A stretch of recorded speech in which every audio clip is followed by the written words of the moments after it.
Greetings, ladies and gentlemen. I'm Rhino Dino, and finally, I'm playing a Sonic game. Oh, it took me so long, and this is gonna be a big one because this one is not gonna be in not just one, not two, but three parts. So to go over this fucking stupid ass fest, I have two guests with me. Introduce yourselves. Hi, my name is Klaus, and I'm an artist, and I love Mads Mikkelsen, and I make off fan art. How's it going? Hello everyone from the internet. I'm Spring Chara. I love voice acting, I love video games, I love animals, and I like Sonic the Hedgehog, so pleasure to be here. All right. It's interesting how we're basically becoming the next Brain Scratch, but the thing is, the Brain Scratch is still ongoing. So I hope I'm not replacing them or anything. But fucking hell, man! It took me this long to get to Sonic, but I knew that. That's why I actually put off doing a Sonic commentary for so fucking long, because I knew that when I did a Sonic commentary, it was going to be special, because Sonic, as y'all know, and the reason why I also brought you guys here is because Sonic is one of our favorite franchises. We can't stop talking about it. It's like this blue bastard has a gun to our head. We can't kill us now. But the one who wears guns is Shadow, not Sonic. He said he would caught dead using one of those things. But we're on our way to Yark, so that means we're going too. Speaking of guns, this is Omega. Omega, no gun. Okay, it's scam. Just like taking candy from a baby, which is fine by me. Fine by me. Okay, so to formally start this commentary of Sonic Adventure, which is not my favorite Sonic game, but one of my favorite Sonic games, how did you guys get introduced to Sonic the Hedgehog? So when I was a kid, my parents got me Sonic Mega Collection for the Nintendo GameCube, and so I played all the classic games there, but really what got me interested in checking out all the other Sonic games was Sonic Mega Collection had a gallery where it had all the Sonic comics, and I was like, I wanted to find out who all these characters were. And I also had some game trailers for Sonic Adventure and like Sonic Adventure 2, and I really wanted to play them, and I eventually did. And so Sonic Adventure 2 is like my second favorite Sonic game after Shadow the Hedgehog. Oh. And then after SA2, I did eventually play Sonic Adventure, which of course I loved, same as everyone else. And I've just been a Sonic fan ever since. All right. How about you, Spring? As for me, I don't remember exactly how I learned of this Blue Blur's existence. If I trace it way back, I think the earliest recollection of this guy was probably Sonic Underground that was airing here in Portugal, like in Canal Panda. So I remember him showing up, and the first time I played a Sonic game was actually in kindergarten. We had 2 times a week a computer class, like they teach us how to use how to create folders, how to use Microsoft Word, stuff like that. And I remember the instructor always had like games for us to play after the lesson itself. And I remember exactly. It was for some reason all these Mega Drive games or Sega Genesis games. Like it had Sonic 1, Sonic 3, Sonic and Knuckles, Sonic 3D Blast, even because I remember playing that. No Sonic 2? No Sonic 2. And looking back, I'm just as surprised as you probably are. They even have Barney the Dinosaur and a Ronald McDonald game. So there's a lot of Ronald games. McDonald game was actually made by Treasure, which is awesome. There you go, see? And so I knew Sonic because of those. And in kindergarten, there's always someone that has a handheld console. And in our time, it was the Game Boy Color, the Game Boy Advance. And so I saw a lot of Sonic Advance. A lot of Sonic 1, Sonic Advance 1, Sonic Advance 2, Sonic Advance 3. Never Sonic Battle. But my first ever Sonic game was good old Sonic Heroes for the PS2. And I know it's the worst version of the game, but that's the version I grew up with, and that's the version that made me the Sonic fanboy I am today, and I appreciate that game for everything it does. If I go back to it, I play the PC version though. But yeah, I got the game way back in 2004, 2003 when the game came out. Because I played it as a friend at a friend's house. Also, nice Sonic. I don't see you there with a post in your face. I love this bull. It's my best friend.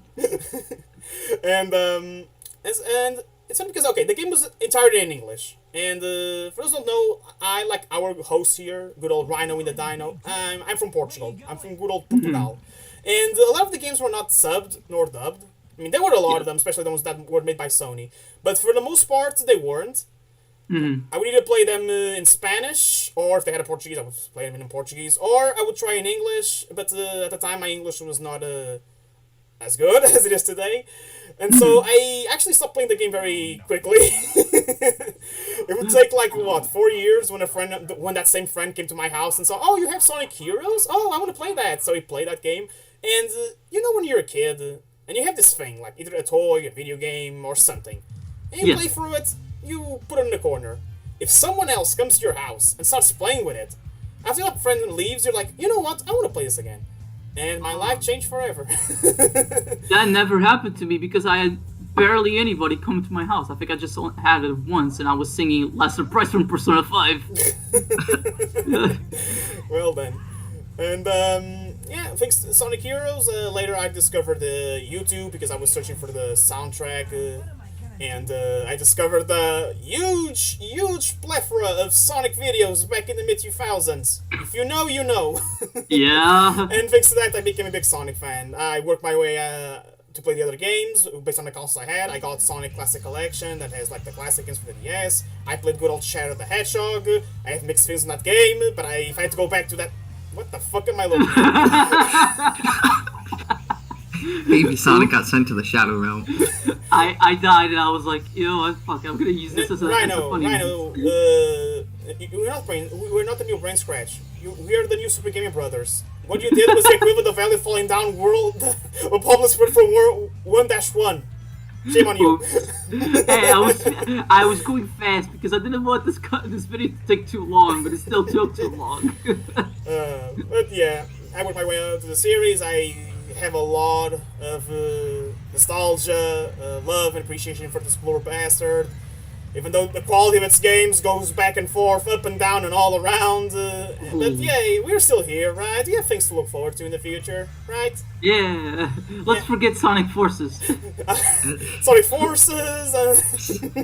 Sonic forces you to forget. Yeah! We force Sonic Forces to forget. I still remember when Forces was coming out. Like, people were already doing memes with that title, and one of them was Sonic forces classic Sonic into this game, and the other one was Sonic forces you to play this game. How appropriate, both of them. But yeah. Yeah, I guess from my story of Sonic the Hedgehog, I may have alluded to this in previous commentaries, or maybe I didn't, I don't know, I sometimes forget what I say. Maybe I did, maybe I didn't. Go check them out. Go check them out, yeah, give me more views. I don't get money, but give me views. I like Please subscribe.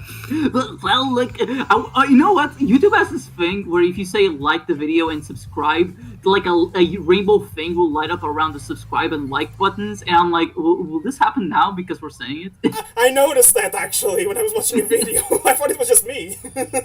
Yeah. So I guess how I started Sonic was I was very young. I also, like you, Spring, I found a bunch of videos about Sonic when I was a kid, but I think the real first exposure I had with any of his games was not even an official title. It was a Flash game called Ultimate Flash Sonic.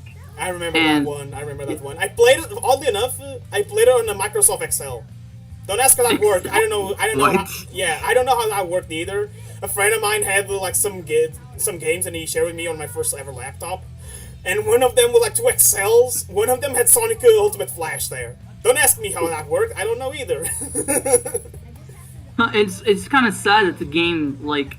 Well, I did find another way to play it, but I forgot how to do it. It's like because Flash is now dead, so... Yeah. But there's people who preserved a lot of the games, and you can play them on your PC, but I forgot the way you do it, so... Maybe it's a commentary for... probably not going to do a commentary on that anytime soon. The game is too short for its own good. But whatever. Me and my sis would always play that game. I would always play as Sonic. She would always play as Tails because Tails can fly, and I mean it did make sections easier. So she's intelligent. I'm not. But then afterwards, like when I got my PS3 back in late 2009, I was always after a while, like my dad always told me, okay, we're making an account on the PSN store, but you only get the free stuff, never get any of the paid stuff. And it was fun. That's how I got to play a lot of demos. That's how I downloaded a bunch of random themes and videos back when you could download videos from the PSN store and stuff like that. And even stuff that I shouldn't really be downloading, like free DLC for games that I didn't have. It's like, what's the point if I don't have the game? Maybe one day you'll get the game and you'll be ready. Well, eventually, I mean, that's funny you speak about that because I remember I downloaded some DLC for the PSP Gran Turismo. And now I do have that game since I got a PSP 2020, so that's cool. But one day I was like, oh, Sonic Adventure's on the store. Oh, I really want to get into Sonic. I want to play Sonic. And I constantly nagged my dad, saying, Sonic Adventure, Sonic Adventure, Sonic Adventure, Sonic Adventure. And eventually he was like, okay, I'm buying you Sonic Adventure alongside the DLC.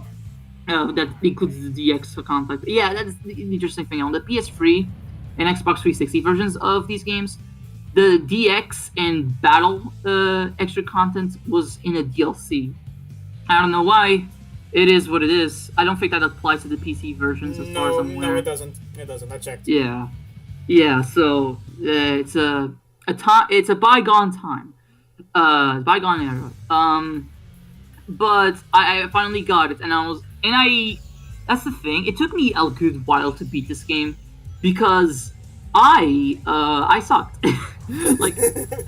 like Russian Clay Quest for Woody, which I got alongside my PS3, was the first ever free platformer I had played, and I didn't have a whole lot of other free platformers, so I didn't really know how to play them at the time. But with Sonic, it took me a bit. Like I remember, I wasn't even doing bad in Winnie Valley, but I was constantly bumping into walls, and that was leaving me a bit confused. So I switched over stories. And I remember beating Tails' story first, and then I beat the other characters' stories first. And eventually I beat Sonic, and I remember when I beat Sonic's story, it was like a big moment for me because that final boss was giving me trouble. And when I finally did it, it was like, one of those gaming moments of history. It's like, nowadays I can do it very easily. Although, I'll say this right now, for this commentary, I actually died a few times because of that fucking the watch out, these are for something attack, and I was like, fuck. But afterwards, like, it's funny, I got Sonic Adventure a few days before my birthday. I don't think I got a game for my birthday, but then a few days after my birthday, I got Sonic Unleashed. And for anybody who knows me, they'll know that Sonic Unleashed is one of my favorites, if not my favorite game of all time. And then the rest is kind of history, isn't it? Like, the year after that, I got Sonic Adventure 2. Year after that one, I got Sonic Heroes, which I didn't beat for years. And then I would just eventually get other games and be hyped for Sonic Lost World. Oh boy, how much of a mistake that was. So naive. So naive. I was 11 when that game announced. I was 12 when that game released. You're making me feel old. You're making me feel old here. I was in high school when that game was announced. You're the oldest out of all of us. You Muslim kids, get out of my property. Back in my day.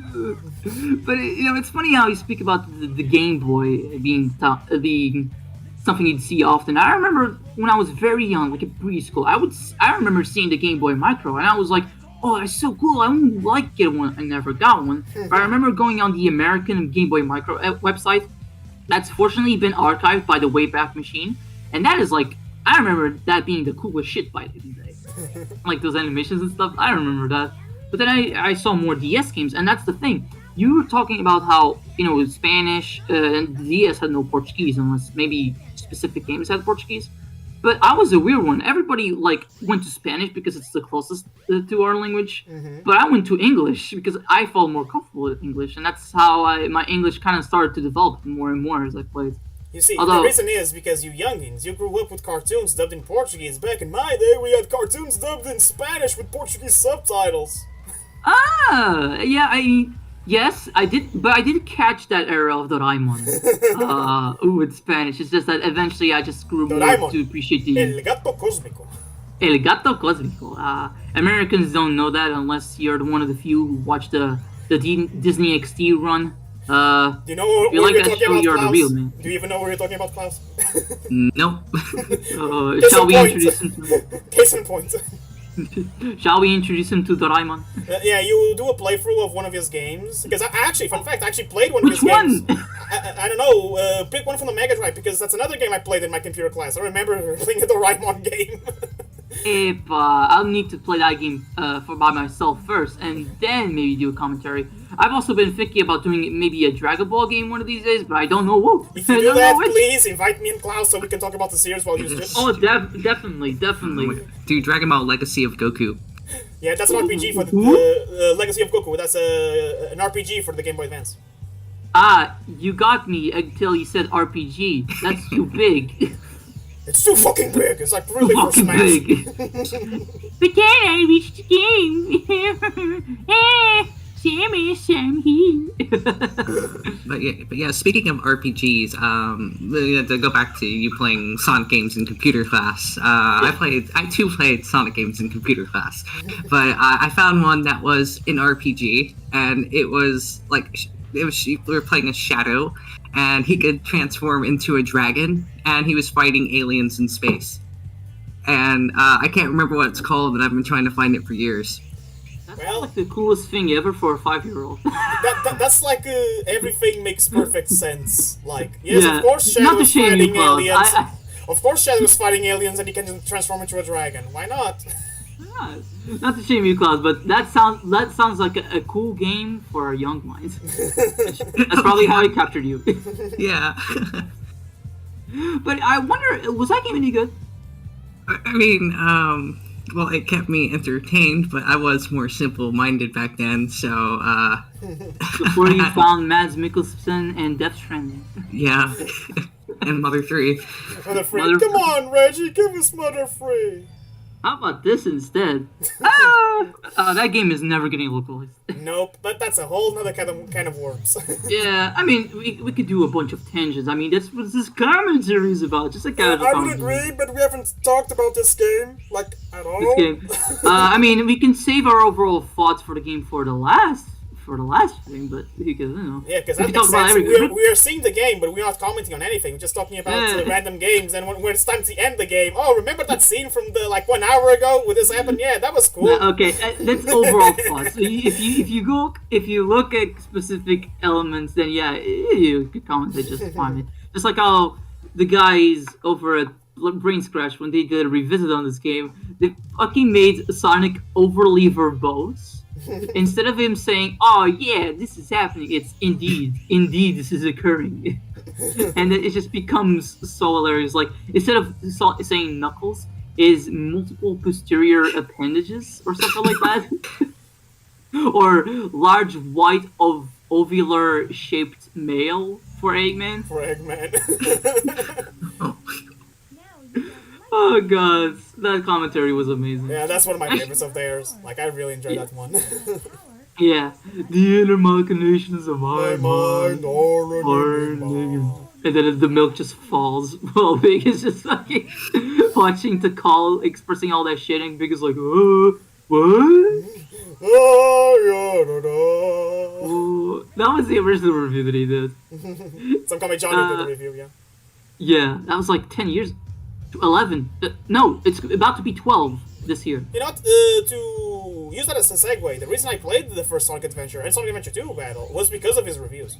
I knew about the games, and I wanted to play them because here's the thing, and this could be a topic on itself. Like, we have this concept where there's a Sonic cycle where if one game is praised in one time, it gets blasted on another time. And you can see this trend happening in other games, like Zelda was the biggest example of Breath of the Wild. Pokemon, that's still happening. Smash Brothers, need I say more? And for Sonic, it was interesting because, okay, so I got into the series when I was like finishing childhood, beginning of teenage years. And so in the mid-2000s, that was like the dark age of Sonic.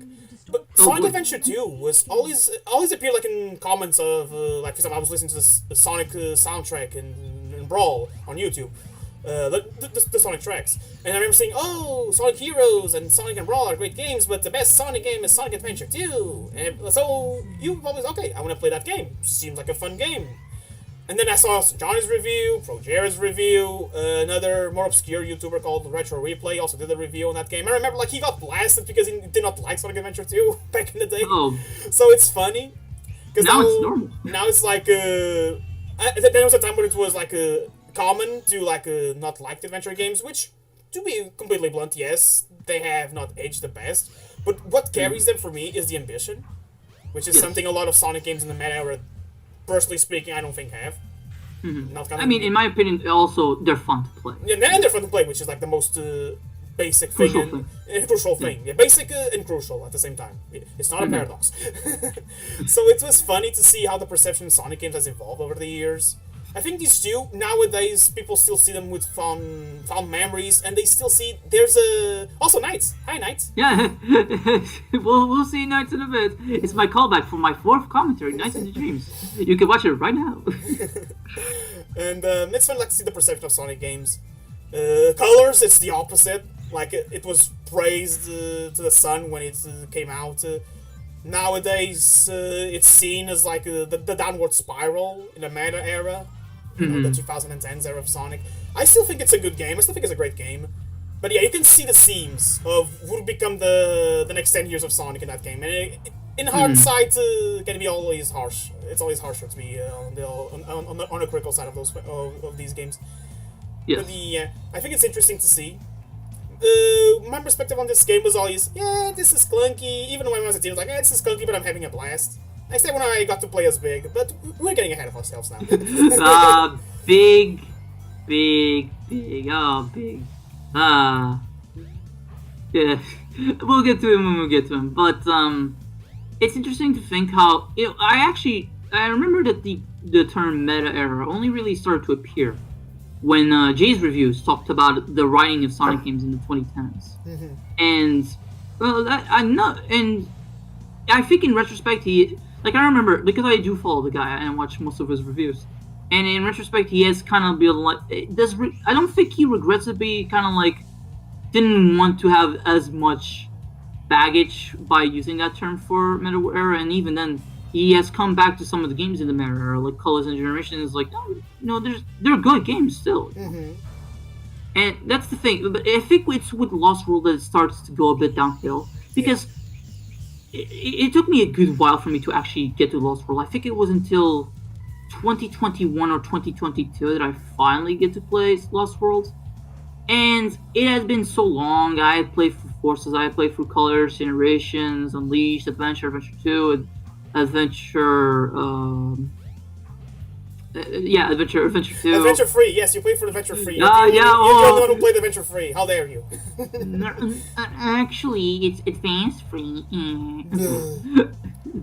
But I finally got around to playing those games, and I had grown so much because I remember that the reason why I actually found out about Some Call Me Johnny was because of his Lost World review. Like like I said earlier, I was a person that was very excited for Lost World, and I was a bit kind of like, oh, why are critics like, calling it 5 out of 10 and all that stuff? Another YouTuber I used to watch, Quantum Marty 456. He was also like basically doing a render of Sonic flipping off by that fingers censored by like what are those mole Pokemon?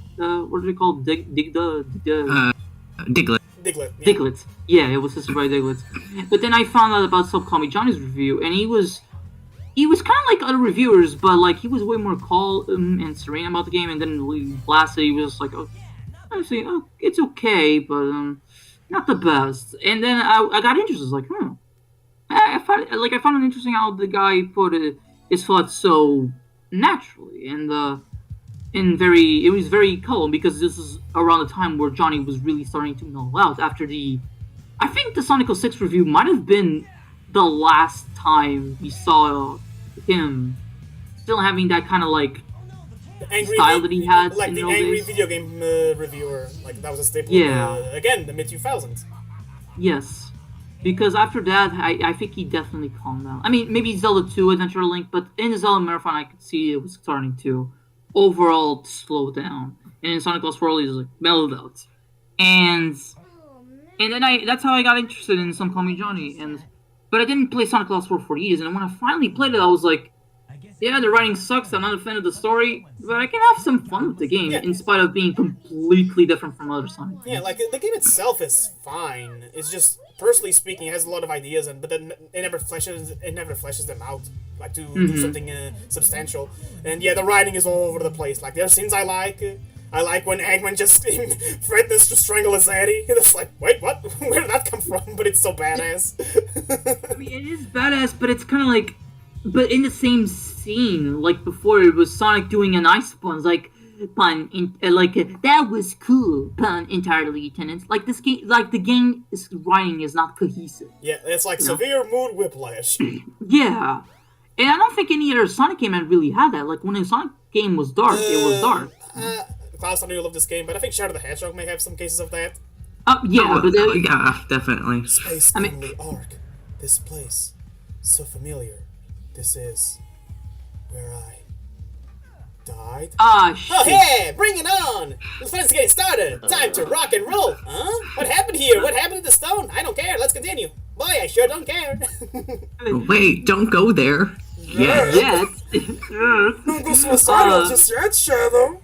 But that one is interesting because it's not like it tries to be kiddie and then tries to be dark and edgy for no reason. It's a game that's dark and edgy and has some moments of Levity. of levity, but at the completely wrong places. It just makes the overall product hilarious. And also, the script of the game was written by Takashi Iizuka, who is not a writer, and it shows. Woohoo! Now we're talking. Bring it on. I'm gonna bark like a dog. Woof woof woof. That's not from the game. Plus, we're going to the Ark, so that means we're going too. It's funny because that line, I saw someone I tried to explain how that. Rhino, you want to tell something to the class? I wanted to restart because I wanted to make that skip. Also, if you noticed earlier, the reason why also the reason why earlier that from SpongeBob appears because I wanted to throw the ice key to get access to Ice Cap, and I threw it fast, but it clipped from the wall and I couldn't get it again. I was like, I had to go back to Station Square to get a new ice key and then go back to get it to put it, and I was like, fuck, man. Like we said, this game can be glitchy. Yes, but it's interesting that it's like a lot of people say that the X is way more glitchy than the original, and I'm like, no. They're both on the same level. Like I literally, like a couple of weeks before I recorded for this commentary, I finally got to play Sonic Adventure on the Dreamcast, on my Japanese Dreamcast, via the International Sonic Adventure International, which is pretty much just the international version of the game released for Japanese markets. And in terms of glitches, I think they're pretty similar. They're not absolute glitch fests like Sonic 06, but if you like spin dash too fast or do some wonky shit, you're gonna clip for some stuff. But what were we talking about? I forgot. We were talking about I will say, on the topic of glitches, I think the worst one I ever encountered, well, the only one I can remember, was in DX. It was Tales of Story. I was, well, I mean, we're not there, but yeah, it was a temple in the past, right, with all the echidnas. Yeah. Please don't sue me, Ken Penders. So I saved the game and I quit, and I came back to the game the next day, and I was in the temple area, and I couldn't actually get out of the past. I was stuck there. I couldn't trigger the event that would let me leave, so I had to completely restart my file. Hey, that's horrible. I didn't know that was even a glitch because I never saved and quit in that area. And I always like to explore that. Oh wow. And I always like to explore that area a little bit. I think you'll see, in when we get to the second part, when we see Knuckles' story, you'll see that I explored that area a little bit because I just like roaming around and just get to the Daimon and seeing that background, which is it's a photo, but I like it. I like that shit. And it's funny because with Knuckles it makes the most sense. If you're taking the story literally, it would make sense for him to explore. If he's back in the past, he's seeing the members of his race. But we'll save that for when we get to Knuckles. If we ever discuss about the story, because this game has a story. We barely touched about it. We barely talked about it. But I mean, I'd say this game's story before the last story is relatively simple for each character. Like Sonic is the typical Sonic versus Eggman. Tails is about developing himself. Knuckles is about finding the pieces of the Master Armor. Speaking of Knuckles, Knock Knock is I like Knuckles. Knuckles. Oh, look, it's him. I'm like Sonic. Hey I like Knuckles, what's up? Wow. You know, it was funny playing the original Sonic Adventure on the Dreamcast, and except in his own fucking story, whenever he did the 1, 2, 3 punch in this cutscene, it wouldn't play the punch sound effects. It would play the charging up spin dash sound effect for That's him. And I was weird. like, what? Oh no. That's weird. And I was also playing the game in Japanese, so it was also interesting not him him saying, "Oh no." Ooh, and you'll see like in this cutscene you know when he says, "You got tricked again, me? What about you?" In the Japanese dialogue, instead of his Knuckles saying that, he says, "Rusai," which is like, "Shut up." That makes more sense. I mean, me. What about you? Yeah, that makes more sense because did Sonic get tricked? I mean, I don't know. As far as we know, no. No. Oh, Dean Bristol. Rest in peace. Rest in peace. It's so odd how he actually passed away around the time they were doing the switch for the voice actors. Yeah. But, talking about glitches, actually, Sonic Adventure was the first time I actually encountered a glitch in the video game. And it was actually a good glitch for me. Because I was in Casinopolis with Knuckles. And I noticed that the last Master Emerald piece that I had to collect was behind, like, there's a place in Casinopolis where you have to go up to get inside of a building. And then you get the piece. But for some reason, I have this etched in my mind. But for some reason, I glide over to that place. I clipped through the wall and I got the Master Emerald piece. I'm like, huh? What? Ah. Aha! I beat the level early. I was like, oh, okay, sure. Funny how things work. Just work. It just works. It just, oh, Chaos 4. You like this guy? Well, we're gonna see him a lot, so... We're gonna see him a lot. You know what's funny? It's something that I realized over my many playthroughs of this game. Is that Sonic in Sonic and Knuckles' story, Chaos 4 takes 5 hits. But in Tails' story, he only takes 4 hits. I'm not sure why.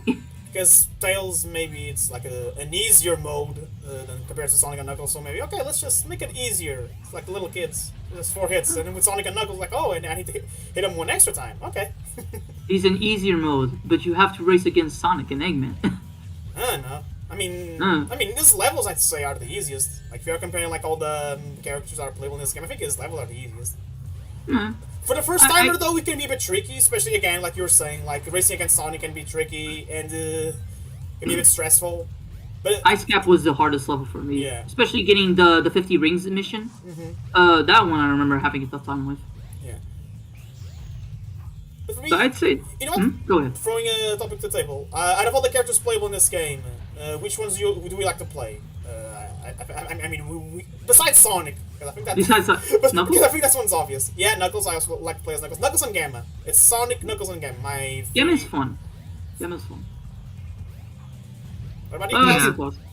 Yeah, I'd say Tails. Yes? Okay. You like spamming his flight and completely skip over the levels? Yeah, of course. Hey, Tails! Way to go, Tails! And with that, you can easily notice how rubber bandy the Sonic AI is. But yet, you still beat him, so it's not Mario Kart 64 bullshit of that. Or Super Mario Kart. Ooh. Also, Sonic is slipping for the water. I don't know how this water works. I don't think you can even drown this place. No, you can't. No, you can't. You can't. But you can or you can't? No, sorry. You can't. You cannot. Can't. There you go. He became Jesus. He became Jesus. Sonic the Hedgehog. Fuck it. He's Jesus the Hedgehog. Screw it. It's called Jesus. Silver the Hedgehog. No, it's the... Do you guys know that animation by Sonic Paradox? How to draw your own fan character. Step 1. Don't you draw a goddamn thing. At least not yet. Let's call him Sinnoh, the artificial hedgehog. Made in Dr. Eggman's super secret underwater volcano. In In space! space! Space! Oh, Tim Curry. Team Curry. This is why I brought you guys along, because I know we were going to talk about your shit with this blue asshole. I'm pretty sure we lost track of how many conversation topics right now. We were talking about Shadow, we were talking about plot, making the dialogue, fitting and not having, weird tone dissonance, and now we're just talking about Tim Curry. As one usually does when plays Sonic games. We're professionals at tangents, ladies and gentlemen. Subscribe for more. Subscribe. Now you can play as Knuckles. See? Now you can play as Knuckles. If you subscribe, you can play as Knuckles. Yeah. And your life will be called Your Name and Knuckles. Your name? No game, no life. At least that's what that anime told me. I've never watched that anime, by the way. Me neither. But hey, I did watch the movie Your Name. It's really good. Yeah, I also watched that one. That's good. It's really good. Like also just a new stroll.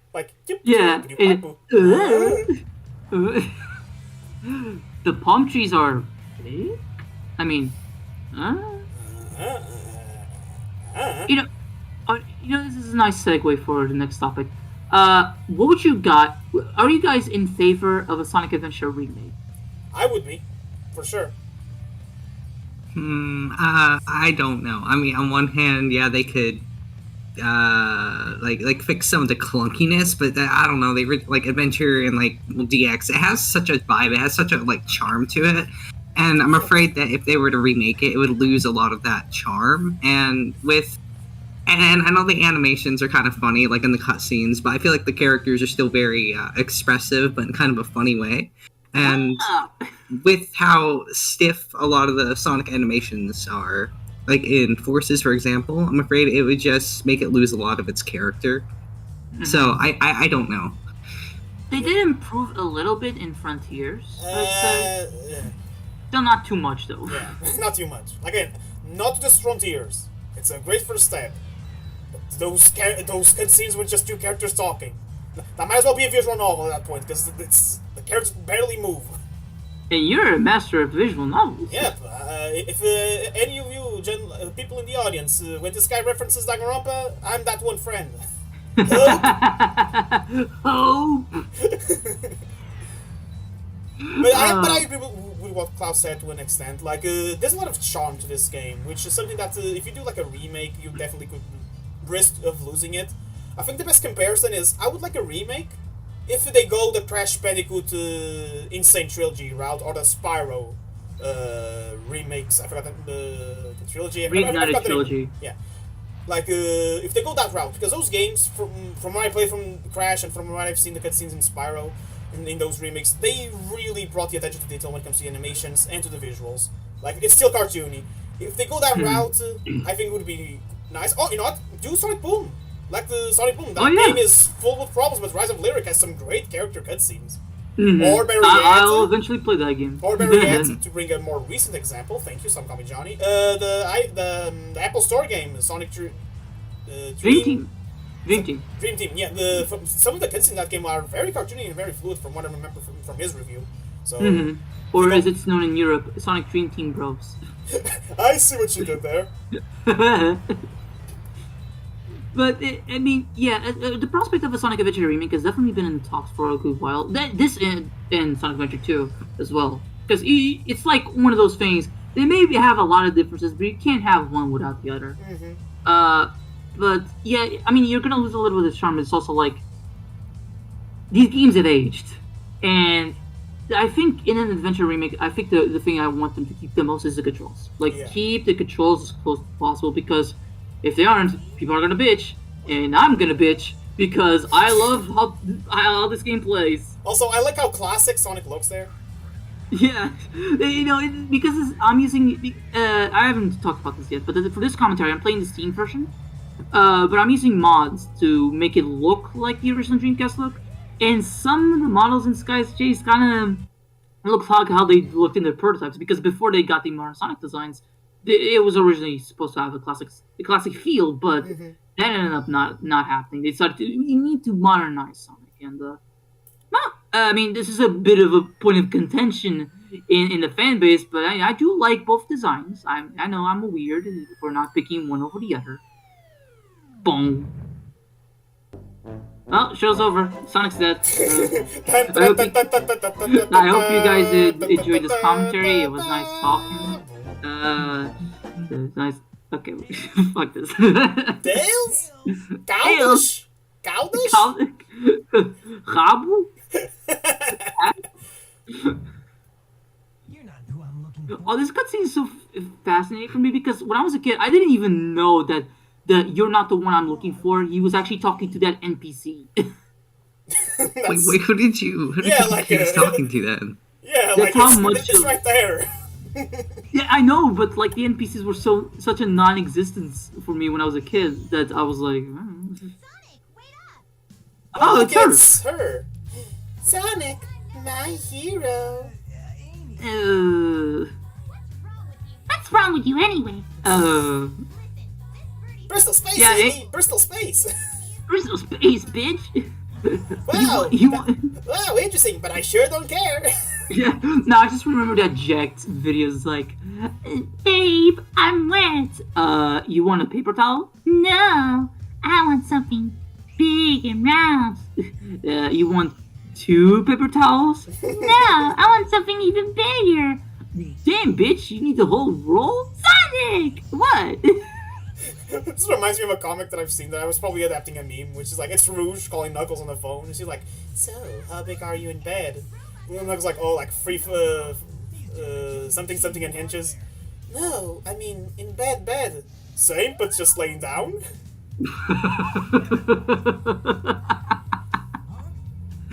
Oh, I love that. You dense motherfucker, Knuckles. Oh no, indeed. Oh no. Oh no. Also, I cannot take the cute couples getting free, like a plot point, I guess you can call it, from the... Ever since I saw Sonic Shorts, I think it's volume 8, yeah. Where Amy has a tie of Sonic he wants to bring in, but said, entrance denied, and then Big and Gamma go together, and they are a good couple. they're considered a cute couple, but Sonic and Amy aren't. I remember the Sonic Shorts. In retrospect, not like only some of them I remember liking, because other ones I just kind of forgot or just they're not that funny to me. But for me, it's like I like a lot of individual shorts, but calling just a whole volume a favorite is kind of hard because a lot of them either did not age well or just the fuck. They bumped into me. Kaboom. Kaboom. But speaking of Sonic Shorts, it actually reminds me of something. It's something that I realized because thanks to the movies and the more recent success with Sonic Frontiers, we have a lot of new people in the fan base, which I know people are going to say, oh, we got the newbies, we got the casuals. I know, that makes the games last longer, so it's appreciating having new people around. But the thing is, a lot of these people are being introduced with things like the Snapcube real-time fan dubs. And at first I was like, oh, that's kind of a weird way to be introduced to a franchise. And then I remembered, how did I get introduced to a franchise? To parodies like I said, the Sonic Shorts, like every type of video you would see in the 2000s on YouTube, the Shadow 759 videos, the Sonic... One of which we dubbed recently, by the way. Yeah, so go check that out if you're curious, and if you know European Portuguese. And another example, the Sonic Shadow and Silver Sprite videos. And I'm like, you know what? It makes sense for people to introduce with fan works and parodies. I did the same thing back in the day. Especially on the internet, like... you can be introduced to a game thanks to, it got announced and all that stuff, but it's also very easy to be introduced for a game because of fan works. Like, not only was it similar to me when it comes to Sonic, but it was also similar to me when I got introduced to Persona 5. Because how I really got interested in that game was because there were a lot of parodies of the game. One of them being the gay or European. Is it gay or European? For Persona 5, and I'm like, this cast seems cool. Maybe I'll buy the game, and I did. I got a few days after Christmas digitally. Eventually, I got a physical copy on my PS3, and even though I'm picky on RPGs, I had a good time. But that's the thing. Snapcube's videos, I do like them, but I think after a while, like, some of the jokes, especially in 06 and Shadow, they start being a bit, like, repetitive, I'd say. Like it's for me it's like they work. It's kind of like this is gonna sound like a weird comparison. If Snapcube and any of their crew is watching, I don't mean no disrespect, but for me it's like Family Guy. It works in small doses. If you see like a random cutaway gag from Family Guy on like a YouTube video or a TikTok or something, it works there. If you see like a full episode, it gets tiring. It's the same thing for me for their dubs. Like, they're funny, like, individual jokes, I quote them all the time. I think they're hilarious, and it's a good sense of comedic timing and improvisation, which should not be discouraged. But as a whole thing, like, for example, the 06 one, we get it. Fortnite's a popular game and it's fun to meme. Can we move on to other things, please? It was funny the first 30 times. Some of the more funny jokes were actually ones that didn't revolve around Fortnite, like Omega, count how many grains of sand are in this desert.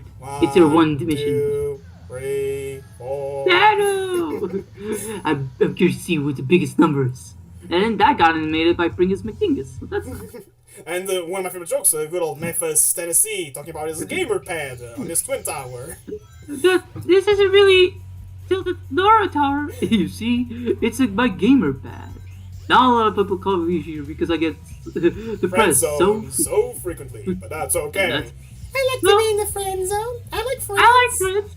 It's not as pleasant as you'd think. They don't treat you like a friend. They treat you like an item. That's the difference between you and I, Silver the Hedgehog. I'm an alpha gamer. You're a beta cuck, Silver the Hedgehog. Oof. Yeah. And I think, but I do believe like the Sonic Adventure 2 was one of the best ones. Not just because that, I'm. I have an announcement. Shadow the Hedgehog's a bitch-ass motherfucker. Yeah. No, but also because that was split into two. So the jokes for that they used for that one, they only applied for the Dark Side video and Last Story. For the Hero Side story that came before, it's a whole different set of jokes that a lot of people don't talk about as much. Which is a double-edged sword. Does that mean it's they're not good, or does that mean it's just got overshadowed? Mm-hmm. Well, overshadowed. Overshadowed. By isn't it beautiful, Shadow? I want to pee on it. I just want to piss on it. It's like, what? It's because he sees the Earth with Maria, and then fucking Shadow's like, I want to pee on the Earth.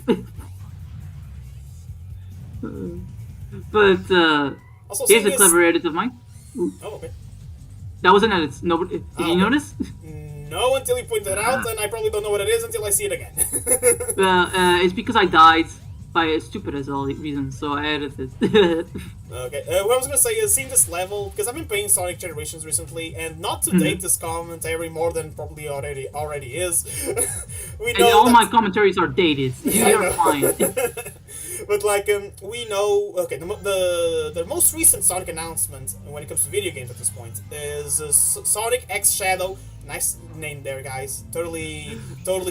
Totally cool. Maybe it's like Spy Family where you don't pronounce the Sonic Shadow Generations. There you go. Yeah. Taste the rainbow. Like that's the most recent announcement for Sonic, and I'm cautiously optimistic. That's the word here. But because of it being a remake, and let's just say that after the remaster, thank you.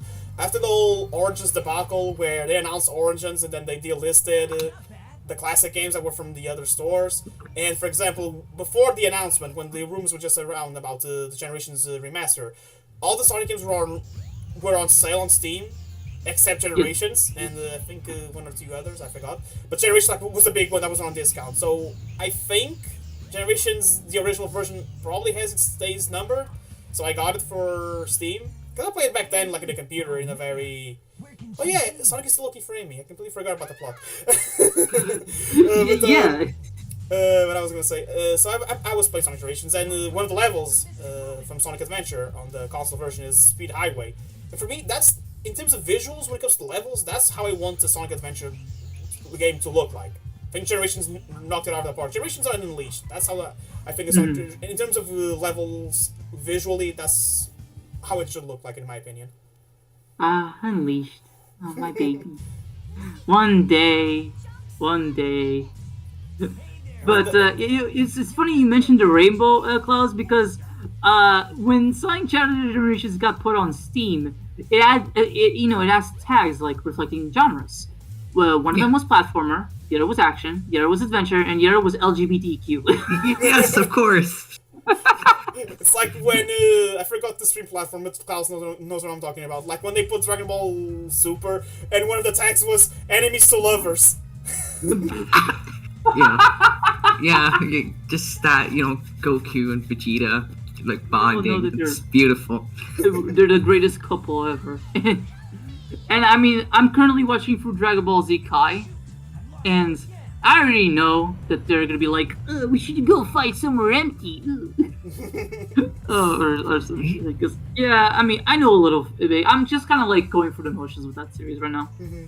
That's the best way to experience it. Like I said, just go with the flow. Don't expect something deep, because it knows what it is.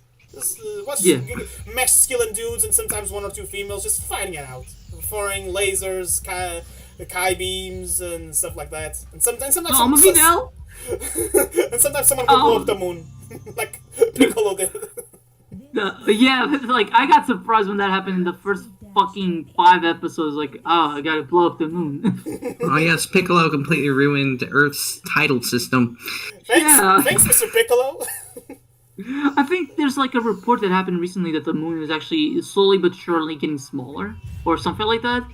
And I'm like, I mean, it's not going to affect us now, but in the next 1,000 years, well, good thing we won't be alive for the next 1,000 years. So look on the bright side. One day we'll die, and it'll all be over. Finally, my depressing life can come to an end. No, hey, right, they announced Pretty Reachers too. Finally, I am reborn from the ashes once again. That's something I've been thinking about the potential Burning Riches commentary. I think I'm gonna do it, but with Japanese, except for the cutscenes. But I'll probably edit in the English cutscenes. Mm-hmm. I just don't know when that commentary will be, because I feel like with that commentary, I need to be prepared. I need to be fully prepared. Not like, for example, because the Sin and Punishment commentary, I enjoyed doing that commentary, but there was a thing that I should have brought up that I only found out after I did the commentary, but it was something that I should have researched beforehand, is that Sin and Punishment actually got a novel alongside the release of the game that explored a little bit more of the story, and I'm like, I wish I knew that. No, that was fun. I mean, maybe this is a good tangent to get you guys' opinions on the commentaries that I've been doing. Wink, wink. They're a good way to have something in the background when I'm either working, when it's like I'm working on analyzing data, so I'm just on my computer doing stuff in the Excel. So I put some of them in the background. The one I go back to almost like a lot, like all the time, is really the Smash Brothers one, just because I like Smash Brothers. So it's a match made in heaven. I am proud of that one. I'm proud of it. The most recent one I watched was the Mickey one, and I didn't even know that Mickey game existed. I mean, I didn't know that Mickey games are like that old. So that was very eye-opening. But they're some of my favorite things to watch whenever I'm like just drawing and doing comic work, stuff like that. But I have a lot to catch up on, which I will eventually. Eventually. How's that heart block going, by the way? Very, very blocked. I haven't made digital art in like 2 months.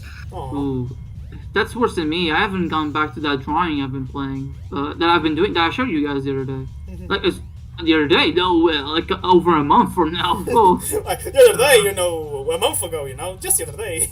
It was mid-January. Like, I still haven't gone back, and I really should, because I want to finish sketch, and then send it over to you, Klaus, to make sure that it's all right, and then start coloring it. And then, sure thing.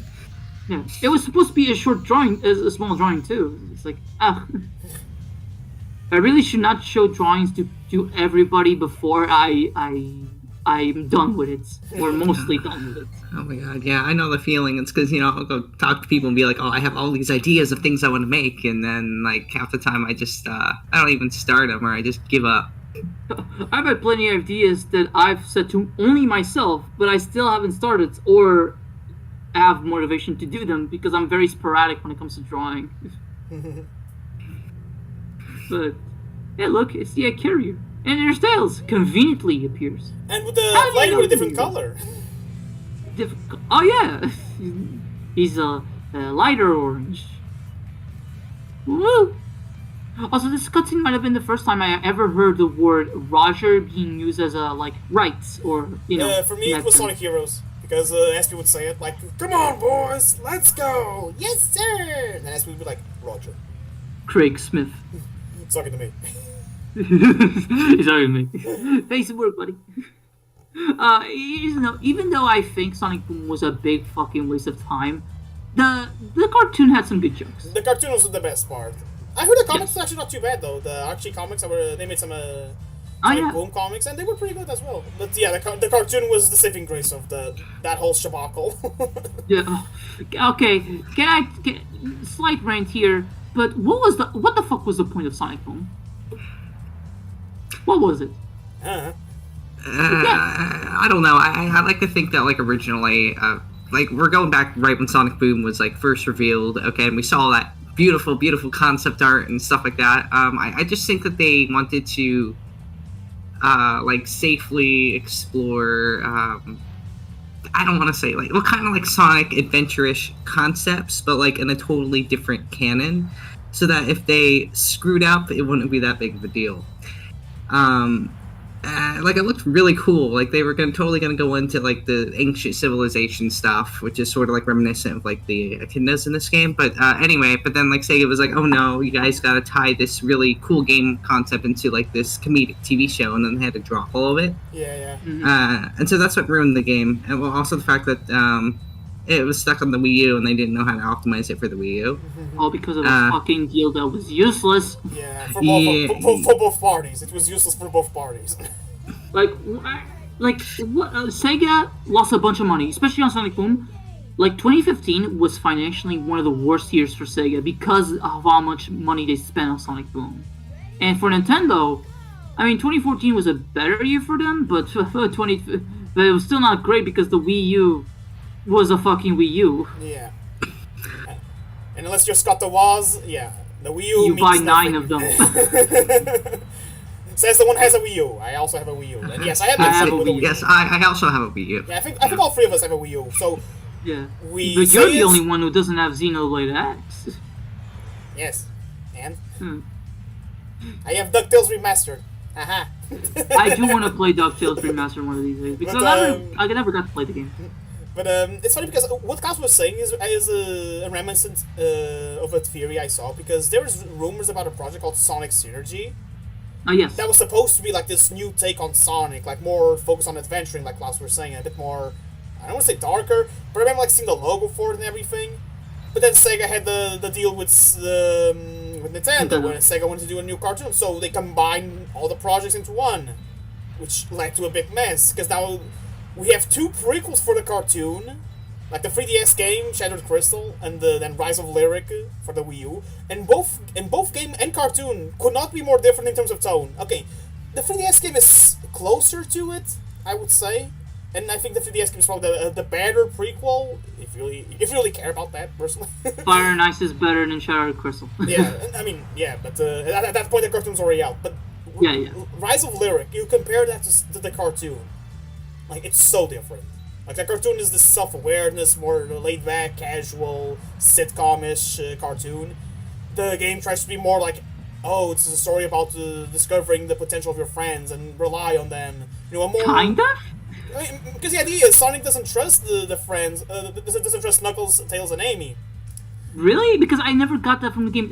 That plot is so non-existent. See, that's how bad they screwed up. Yeah, I still remember the original teaser trailer for Sonic Boom, the game. That teaser trailer was running on a PC, by the way. That's why it actually looked decent. That one of the cutscenes was the Tails look, a secret room. We never see that cutscene in the final game. We don't. Because again, they want the game to have a more serious storyline, and I think that was supposed to be the intention. But then, and I thought it was okay, because the mainline Sonic games at that time were going into more a comedic route. But even then, with Sonic Lost World, it was as consistent as it was. But still, more comedic routes. And then Sonic Boom could be, a bit more serious. Not necessarily dark, but a bit more serious. But then the cartoon comes and it's just is self-aware and comical and all that stuff. It's like, what was the point? Yeah, What was the point of the entire branch? Because if the idea was to explore new ventures, la la, La la la. and like a new take on Sonic, if you besides the designs and maybe Knuckles' characterization, what's different between Sonic Boom and Sonic at the time? What was the difference? Again, besides the designs and maybe some characterization. Probably nothing. Yeah. Like, Amy is kind of still the same. Just a bit less Minnie Mouse. Sonic is Sonic, and Tails is a mechanic, which was the thing that we're really leaning on back then. I think the only difference with Sonic, I think, is probably less active. Well, speaking of Tails, that face. Ooh! It changed shape. Did you see that? It's just I love the way Sonic reacts to it. He's just like, I don't care. I hate it when he doesn't listen. I love that cutscene so much. But I think Sonic and Boom is probably a bit more like he's not as active or proactive. Every time you see Sonic in a Sonic Boom, he's just like lazing around, like in a ham hock bed or like just on a chair, just like chilling. Well, I think Which Sonic. is interesting because I thought he was a character that always liked moving. Yes, yeah, again, but it's like it's this little subtle nuances. But like then you look at other series, for example, Mega Man. You compare classic with Mega Man X. To give a very simple example, you can tell the difference right away. Yes, they are both platformers, yeah, but you can tell differences in gameplay, and definitely difference in story and presentation. Mega Man X is a lot more mature, air quotes, more serious at least. More serious. Yeah, more serious than probably mature, but at least there's a difference. I'd say with Mega Man X8, it was definitely more mature. Like, but at least in those series, you can tell the difference. Same thing with the Battle Network, even more so. Mega Man Legends, same thing. Like, you can tell there's a difference, and it justifies it being a spin-off. You look at Sonic Boom and Sonic, the regular Sonic, and what do you see? Again, besides the design, there's nothing. But that's an interesting thing you brought up. Like, Mega Man is one of those that has too many series, and with Sonic, it's one of those that maybe some of the new concepts that they utilized for Sonic, they could have been their own spin-off series, but they didn't. So it ended up making the mainline series a bit of a mess. Yeah, you could probably see, like, it's both sides of the coin. Like, one had too many things to juggle, probably led to how the franchise is right now. Yes. The Mega Man. And then with Sonic is like, for example, Sonic Heroes. I love that game. But that gameplay style, for example, if you're talking about my favorite, like, my dream Sonic game, I wouldn't say Heroes 2. I would say Heroes would be its own thing. Like its own spin-off or side game, like with the Chaotix, for example, because I love the Chaotix. But like a Chaotix game. What if there was a Chaotix game that worked like Sonic Heroes? I think that would have been interesting. Yeah, like for example, a Chaotix spin-off, but the gameplay is Heroes, because it makes sense to control three characters, because those three, despite what some other games might tell you, are always together. And then you unlock Mighty and Knuckles for beating the game. That would be cool. But like, let's see. Or another example, if you, how do I explain it? The Knuckles treasure hunting stages. If you give it its own game with a bit more polish and a better radar, looking at you, Sonic Adventure 2, it could be like its own game instead of just. What if it was a Knuckles Metroidvania? Maybe I'm just because I'm just used to Metroidvania being 2D, but yeah, it could work actually. Yeah. Metroidvania, I mean Metroid Prime. Metroid. Yeah, I haven't played Metroid Prime, but you know, like Metroid Prime, only in third person with the treasure hunting. You know what? Yeah, I can see it working. Yeah. Okay. That'd be interesting. Like, what if it was like almost like a Knuckles kind of origin game where he's on Angel, maybe like when he's first on Angel Island and he has to like explore it and unlock all its secrets or something. I don't know, but like back to the Chaotix idea, I think it'd be kind of cool if like, okay, so what if you have the Sonic Heroes gameplay sections, but then what if you kind of have like downtime between levels where it's the Chaotix like doing actual detective work? Yeah, that's my ideal game. Like they do like imagine like it's kind of like a merger of Sonic the Hedgehog, or to be more development, kind of like Ace Attorney or Danganronpa, where you can actually explore imagine like the hub worlds from Sonic Unleashed, maybe a bit more faster pace. But you can actually go inside and you can actually explore and see, okay, we are collecting clues. We need this to open this level, so we have to... Like a Yakuza game. Honestly, that's a good comparison. Kind of like Yakuza.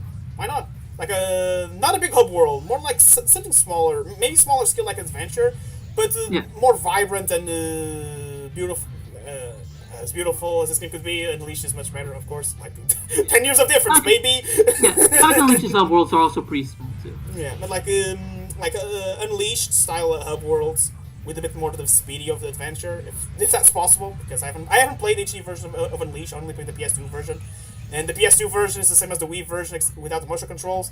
And those worlds are just point and click. It's like you have a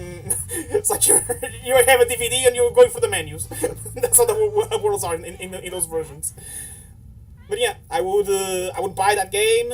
I want to give the IDW crew there, because if you read IDW, you can tell that Ian Flynn or crew like the Chaotix, because sometimes when it's time to have someone special, they give some special attention to the Chaotix. So yeah, get those guys writing a story about Chaotix solving crimes. Game Heroes playstyle. Let's go. That's my game of the year right there. Knuckles. Team Chaotix with Knuckles.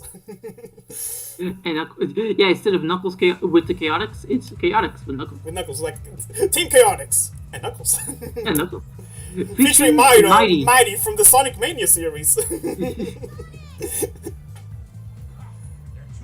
But you know, since you were talking about okay, so we have this idea for my spin-off with the cast of characters I like. In your guys' case, for example, for you, Klaus, if you want to say what's your favorite Sonic character to the whole audience. Oh, yeah, okay, so my favorite Sonic character is Shadow the Hedgehog. When it comes to Shadow, we already had a game. Yeah, we already had a game for him. For example, if you had to do a Shadow the Hedgehog 2, without counting Sonic Shadow Generations, how would you do it? Would you carry on the gameplay style of Shadow? Maybe not make it mission-based and just keep it like go to point A from point B? How would you do it? Okay, damn, you know, that depends. Well, I think, get rid of the, branching storyline paths, okay? So we're just gonna have, just very, linear story. I want to keep the more open level design, because something I do love about Shadow is how you can go on multiple paths and go to different parts of the level. Mm-hmm. And I do like that some of the levels are a little bit, slower pace, and they feel bigger. Kind of like Central City, for example. So yeah, I like that, but and I kind of would like to see them sort of keep that fast gameplay, but then add kind of a brawler gameplay to it. So kind of think of the Werehog stages in Unleashed, or kind of like Shadow's combat system in 06. I'd like them to kind of expand upon that. And I mean, I know it's kind of silly for Shadow to use guns and swords and stuff like that, but I think it'd be kind of, if they wanted to bring that back, maybe give the weapons some kind of skill trees that you can level up. So introduce a couple little RPG elements, kind of like what Frontiers had from what I saw. But I think how we could frame this game, it's just Shadow doing missions for gun, and I don't know, maybe he gets to uncover some sort of a weird conspiracy or something. I don't know what they would do with the story, but I mean, maybe generally, there's a side of the military that is actually corrupt, and Shadow is investigating that. Mm-hmm. It would be a more serious Sonic story, dealing with corruption in a Sonic game. What? But it would be corruption in my Sonic game more likely than you think. What I would like for the Shadow game, I mean, you technically could do the same thing with the Chaotix, but with Shadow especially, you have the opportunity to bring back Gun. Gun's already back in the Sonic movies, but bring it to the games. And actually play with the idea that, yes, in the Sonic world, there's both humans and anthropomorphic animals. Like, for example, in some missions, you'd see Shadow just tagging along with the gun soldiers. But in some other missions, you would be like, oh, I'm gonna go to one of the islands. And actually sees, the anthropomorphic type of characters you see, in Forces. The Avatar and stuff like that. It'd be fun if they play around with that. And the Shadow game, again, with the Chaotix would also work. It would depend on the type of mystery that would be solving at that time.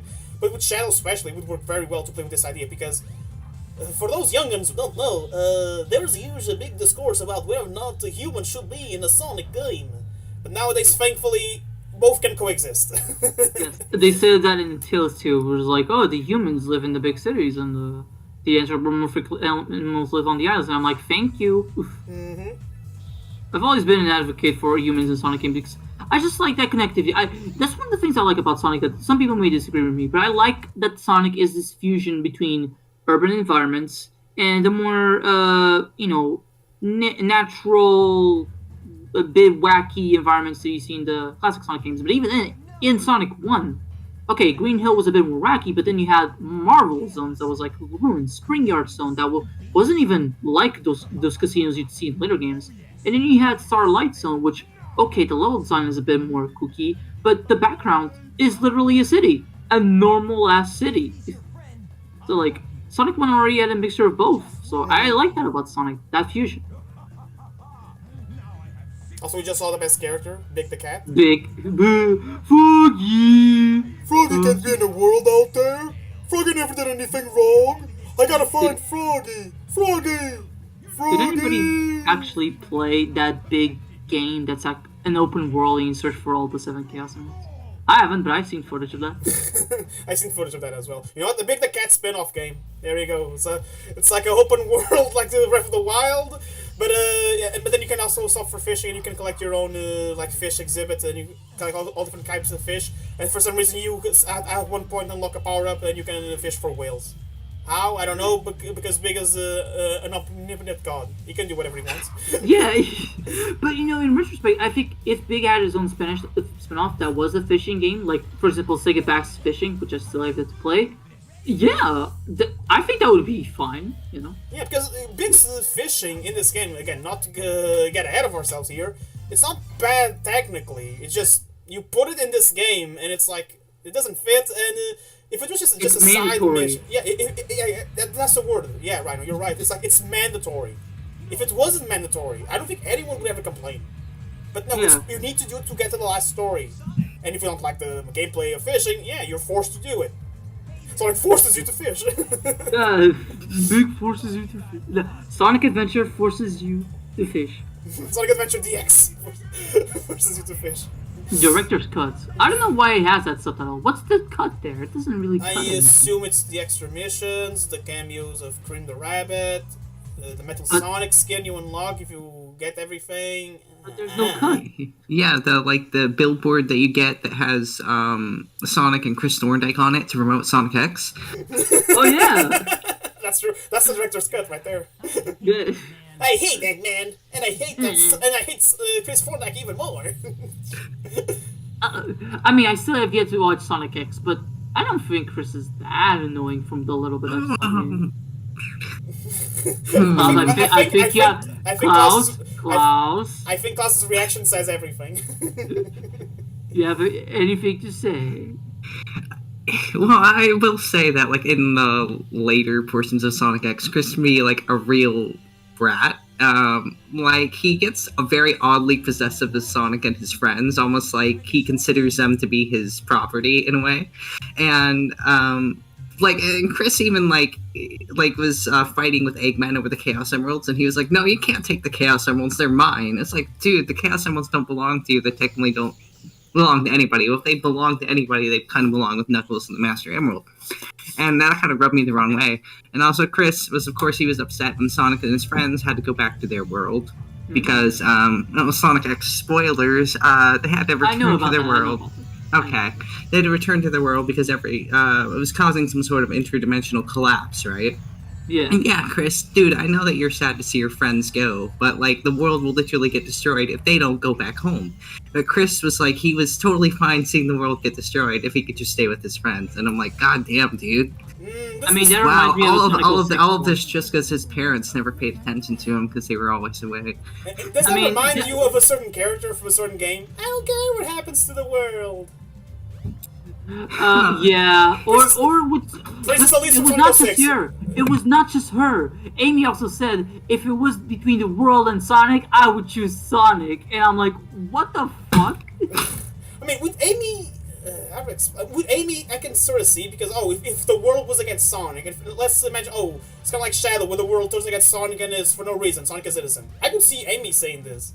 Because, keep in mind, in Amy's perspective, there's this just a silver guy, which, he seems friendly, but he's gonna kill someone you know. The reason, because he's destroyed the world in the future. How do we know that's true? And if it was, I don't care, because I'm gonna be with Sonic. But I wish the game was written like, as one of the characters would say, but do you truly know that that's what happens? Do you truly know that Sonic is? But nobody asked. No one questions Silver, that's the thing, yeah. Yeah. Sonic 06. That game was beating the horse with another horse. But yeah, What were we talking about? We're talking about to go. So we talked about the chaotic spin-off. Okay, so because it's a character that I like. We saw what Klaus would do with like another Shadow game. For your case, do you want to tell the audience which is your favorite Sonic character? If you Oh yeah, have we one? went so far that I forgot about. Okay, if it isn't, my favorite character is Knuckles, and he Okay. did get his games, Knuckles Chaotix. But I guess in the Knuckles game, I would like do more than just the treasure hunter stations. I think I would just really, yeah, like I proposed earlier, like sort of a Metroidvania where he really does explore around environments. Maybe he explores throughout the entire Angel Island, and we see new environments that maybe we didn't see before, and we go back to environments that we haven't seen in years, like Ice Cap, for example. That would be interesting. Because in Ice Cap you could mix and match like elements from the Sonic 3 version with the Sonic Adventure version. That would be cool. Mm-hmm. And we saw in the Frontiers animation that starred Knuckles that he was they sometimes explores and maybe finds a little bit more about his origins. Maybe that game, one of the things about its plot is that he finds more about his origins. In the IDW comics, they do annuals, which is like just little side stories with the characters. One of them was Blaze goes on vacation to Sonic's dimension again, but she doesn't know how to do a vacation pretty much. So the character she goes to talk to is Knuckles, because Knuckles like her, he has a duty. So what happens? Knuckles leaves the Master Room for a bit, but he's still in the island, and he goes and gives a tour of the island to Blaze and explains to her like how to do a vacation, how to relax. Even if you have duties, it's important to just relax sometimes. Like, and in those pages, you can see like of course some references to like the zones in Sonic 3 and Sonic Adventure. But like that's the style of thing that I would love to see in a Knuckles spin-off, where you would explore Angel Island. Like this type of architecture that's reminiscent of the classic games and Sonic Adventure, but also new stuff that we haven't seen. Like you were saying. That would be very interesting for Knuckles. Also, here is the part of the story where we start seeing a little bit more about the backstory of this game, I'd say. Like, if you were to play Sonic stories from beginning to end, you would find this very intriguing. It's funny because with Sonic is just like what? This is like the second to last level in the of his story. What is this? Foreshadowing. It's also very interesting in retrospect with Sonic Adventure 2 that, in the Space Colony art, there are artificial chaos. And that's probably because Gerald Robotnik actually investigated Angel Island and a lot of its ruins and discovered this. Including probably that mural that we see in Sonic 3 and Knuckles in the Hidden Palace Zone, where it's this supersonic being fighting this giant robot and stuff. It's one of the reasons why people theorize, because if you look at Shadow's quills compared to Sonic's, Shadow's looks more like supersonic, a bit. So that can explain, that's how Gerald went from the giant bio lizard, whatever the heck that thing's supposed to be, to a more smaller hedgehog because of those murals.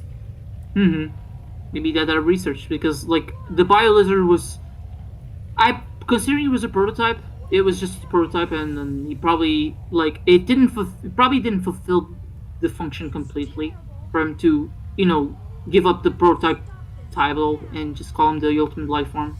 So he probably had to rework stuff around, and that's how he made Shadow. Yeah, I mean, the problem with the Bio Lizard is that he wasn't very healthy, okay? So he had that life, he was basically being kept alive by a life support system, and it was very, very sad. And, if you look at the Bio Lizard, it looks like his skin is even, rotting in some places. It's a sad existence. And the only reason why, Gerald was able to really unlock the ultimate life was when, Black Doom basically gave him some of his blood. Yeah, I was gonna ask, do you think Black Doom was already on board when he was doing Bio Lizard, or was it after Bio Lizard that he came in contact with Black Doom and he made a deal and created Shadow with his blood? Yeah, I like to think it was after Bio Lizard. Yeah, it's because then he failed, and then I don't know, maybe they caught the Black Comet, they picked up its signal, and yeah, they somehow came in contact with Black Doom, and then, and Gerald got talking with Black Doom, was like, hey, I'm doing this experiment, my dude, and then Black Doom was like, oh, hey, I'm immortal, I'm like the ultimate life form, here's some of my blood, but just, I just get the Chaos Emeralds a little bit later, okay? And Gerald's like, yeah, okay. Nothing bad can What can possibly go wrong? You go wrong. Oh my god, I always had trouble with that puzzle that you just did as a kid. I don't know why. I think over time I figured out the sort of solution that they want you to do. Like, okay, so there's two sides. There's 3 on one, 3 on the other. If for example, all in one side, like all 3 in one side are empty, they go in the middle one to try and light them up because you would light up the middle one, the one on the left and the one on the right. If you were to go to one of the edges, especially like the right edge that connects to the other sides, you would also light up some of on the other side as well. So you keep that in mind, and I think the puzzle will be a whole lot easier. I remember I also struggled a lot on that puzzle when I was a kid. It took me a while, but now I know what to do. Yeah, I'm better at video games. I'm better at video juegos. Yeah, so much so that I beat Ninja Gaiden recently.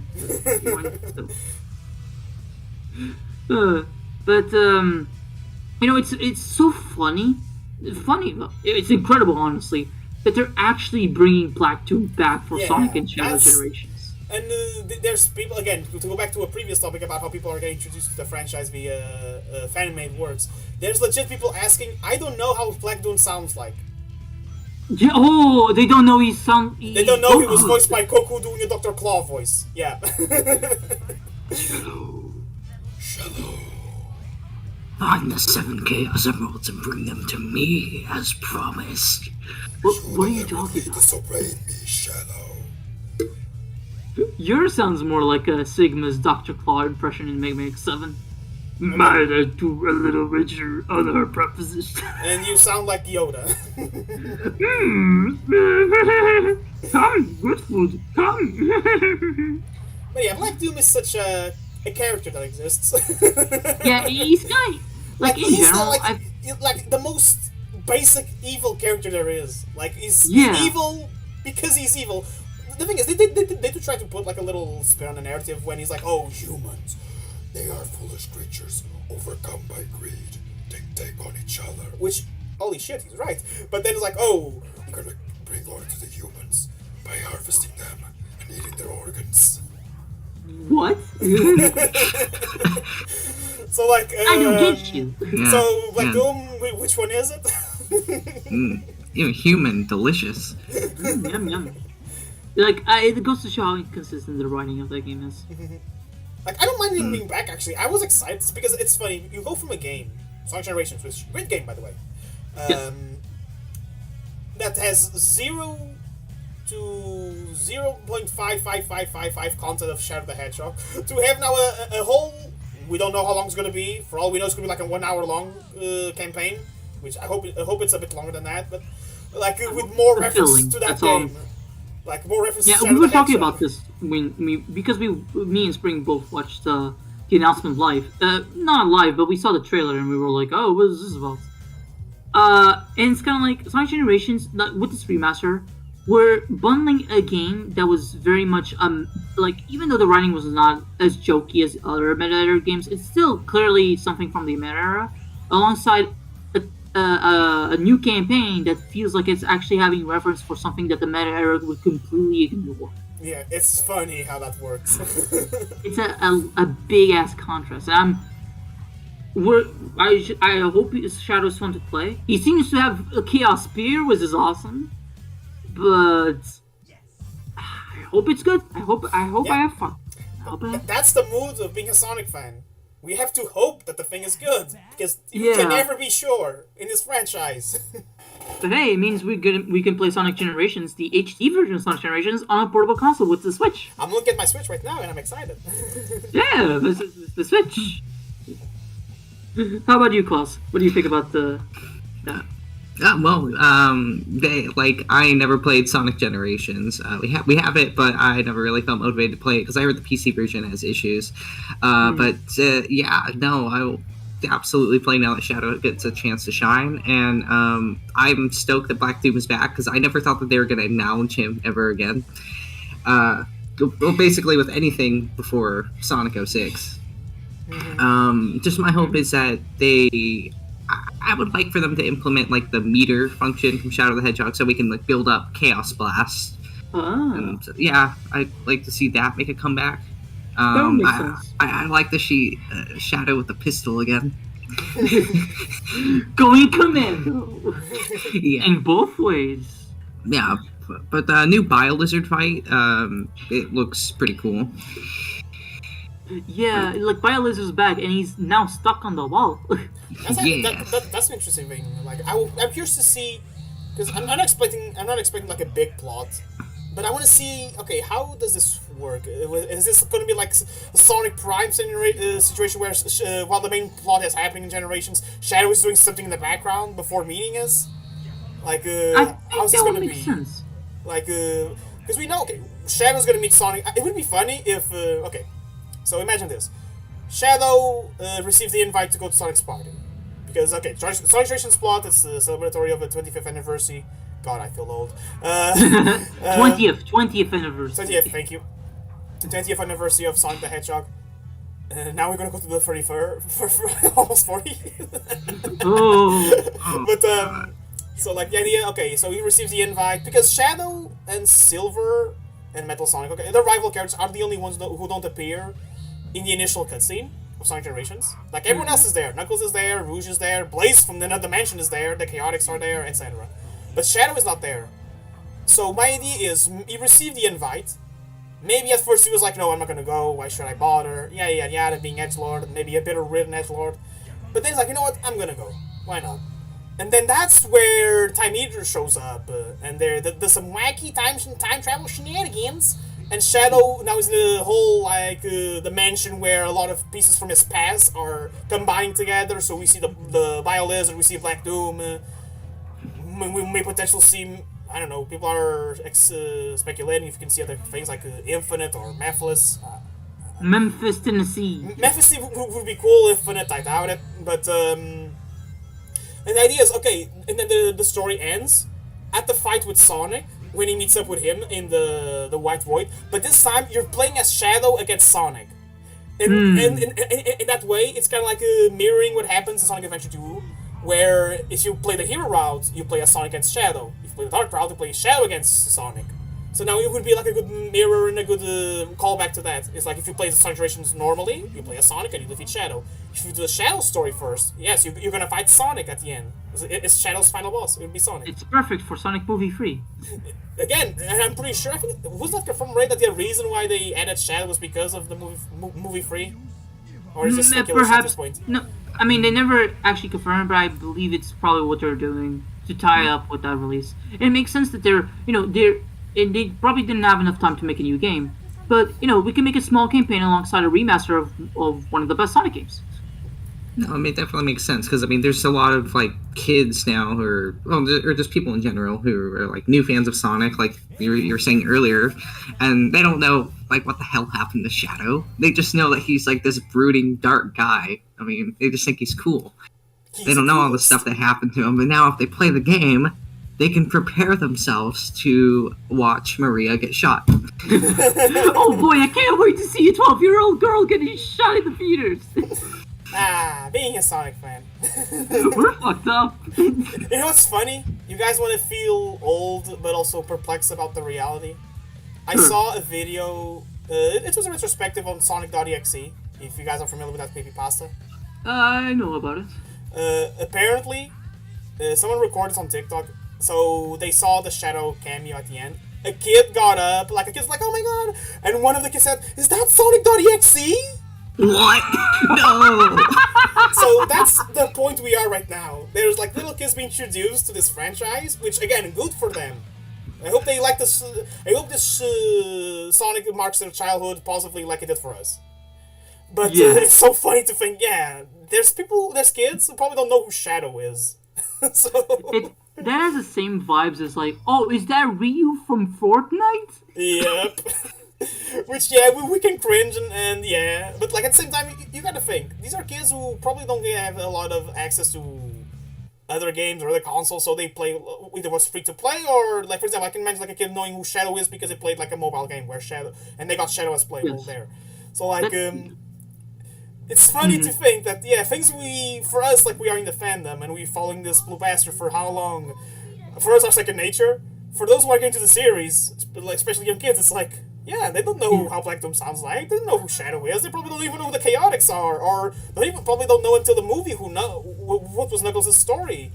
So it's gonna be funny again. See this new generation of Sonic fans growing up with the series, with stuff with Frontiers, with again I forgot the name of the game. So Superstars, yeah, Mania. I mean, imagine if a kid only has like a PS4. You know, they only have access to like Mania Forces, Frontier Superstars, Colors Ultimates, and now and maybe like a collection of classic Sonic games if they care about that. But yeah, that's the thing. They don't have that many Sonic games, so they don't know much about the overall lore. And if they were playing Frontiers, which actually did become one of the best-selling Sonic games, by the way, they probably got a bit confused about the many references. Yeah, because that's the thing with Frontiers, that both works and doesn't work, is that it does a lot of references, which, if you're a Sonic fan, especially in a time where making references to other games almost felt like an unwritten rule, like you shouldn't do that, besides you feel vindicated. Like, for us, like, oh yeah, we are finally addressing this, we are finally trying to tie in with the other games. But if you're a newcomer, these things go right for your head, like, who are the Babylon Rogues? Who are the Black Arms? Who are these people? Why should I know? I don't know. And the thing is, they do these references, but also they don't do much with them. It's just references that are being thrown. So it's like, if they added or explained, which I don't think the game had enough time to do that, because it's a whole, like, 15... more on the characters, like being interacted with Amy, Knuckles, and Tails. And regarding them, the references, make more, make much more of an impact, but stuff like, the Black Arms and Babylon Arms, they're just, callbacks and references because we've never mentioned them before and might as well do it now. Yeah. I think the only time, I think it was really Generations, where Sonic just offhandedly says, oh, it's no stranger than going on Arabian Nights or something with genies or saving aliens in an amusement park. Like, I think that was the only time they ever did something like this in the game. And it was so weird that you referenced, Colors, which, makes sense. It's game. And Secret Rings, and I'm like, why that one? I mean, I'm one of the few people that like Secret Rings, and even I'm confused. I think it's because if you look at the plots of the games, and not counting 06 because that's game's plot, we don't know if it happened, if characters know it happened or not. But like, if you look at Sonic, supposedly only Sonic, Shadow, and maybe Silver know of what happened. Oh, the and rest of the characters Elise knows, and Elise knows too. Elise. It feels familiar, but her memory probably isn't unlocked yet, so... Yeah. I mean, like, if you look at those stories, you'd think, the Secret Rings is probably one of the weirdest ones, so it kind of makes sense Sonic would remember that one first. But then, like, oh, you remember that one, not Sonic and the Black Knight? Okay, then. Unleashed. Also... Yeah, and Go ahead, Klaus, sorry. Sorry. But also, I think another, like, factor to... was like back then the comic culture, and I know we have the IDW comics, but back then I feel like comic shops were a little bit more common, and kids, they were going to the comic shops and they were picking up the Archie comics, and they were getting introduced to the Sonic characters that way. And they told like different stories, the comics, but I feel like the comics back then just really helped more people get introduced to these characters. But like nowadays, like kids aren't really, or people in general, aren't really buying comics as much anymore. At least not physical comics. And I think like the only people that are buying physical comics are like people who are really avid comic collectors. But I feel like kids just aren't like going to comic book shops anymore. So they're not going to get introduced to the IDW Sonic versus back then they were exposed to the Archie Sonic comics. Yeah. And Ken Pender's fetishes. Yes. I've never read the Sonic comics. I just know about the whole Ken Pender's fiasco, and I'm like, how the hell did he win that lawsuit? How? I mean, I think it's because Archie, they couldn't pull up his old contract because supposedly it was lost in a fire. Oh. How convenient. How convenient, yeah. But if he tries to sue Paramount, oh boy. Good luck. I think he can't. He can. He's probably weeping and crying over seeing how many kidneys are being brought up in the movies. Thank you. We appreciate that. Oh my god, yes. Knuckles' father. Yeah, we actually see Knuckles' father. We don't know his name. We barely know anything about him. But it was nice seeing that in the movies. And I guess it's a good segue. The movies. What do you guys think about the movies? Now the movies. Oh, those. It's funny because they kind of mirror Sonic Frontiers in a way where we started and we could not be more like unimpressed and not very like thinking too highly when the movie was first being discussed and shown. If you remember that good old glorious old design. But then yeah, they actually. It was also a kind of a moment of union because every single member of the fan base, no exception, we all even banded people together. outside of the fan base. Yeah, like I think that's everyone. the thing that turned it. Yeah. That was the thing. Everyone, no exceptions, they hated the design. And for the I don't think this happens a lot in movies because again, time constraints, time schedules, and everything. It's the first time we actually saw.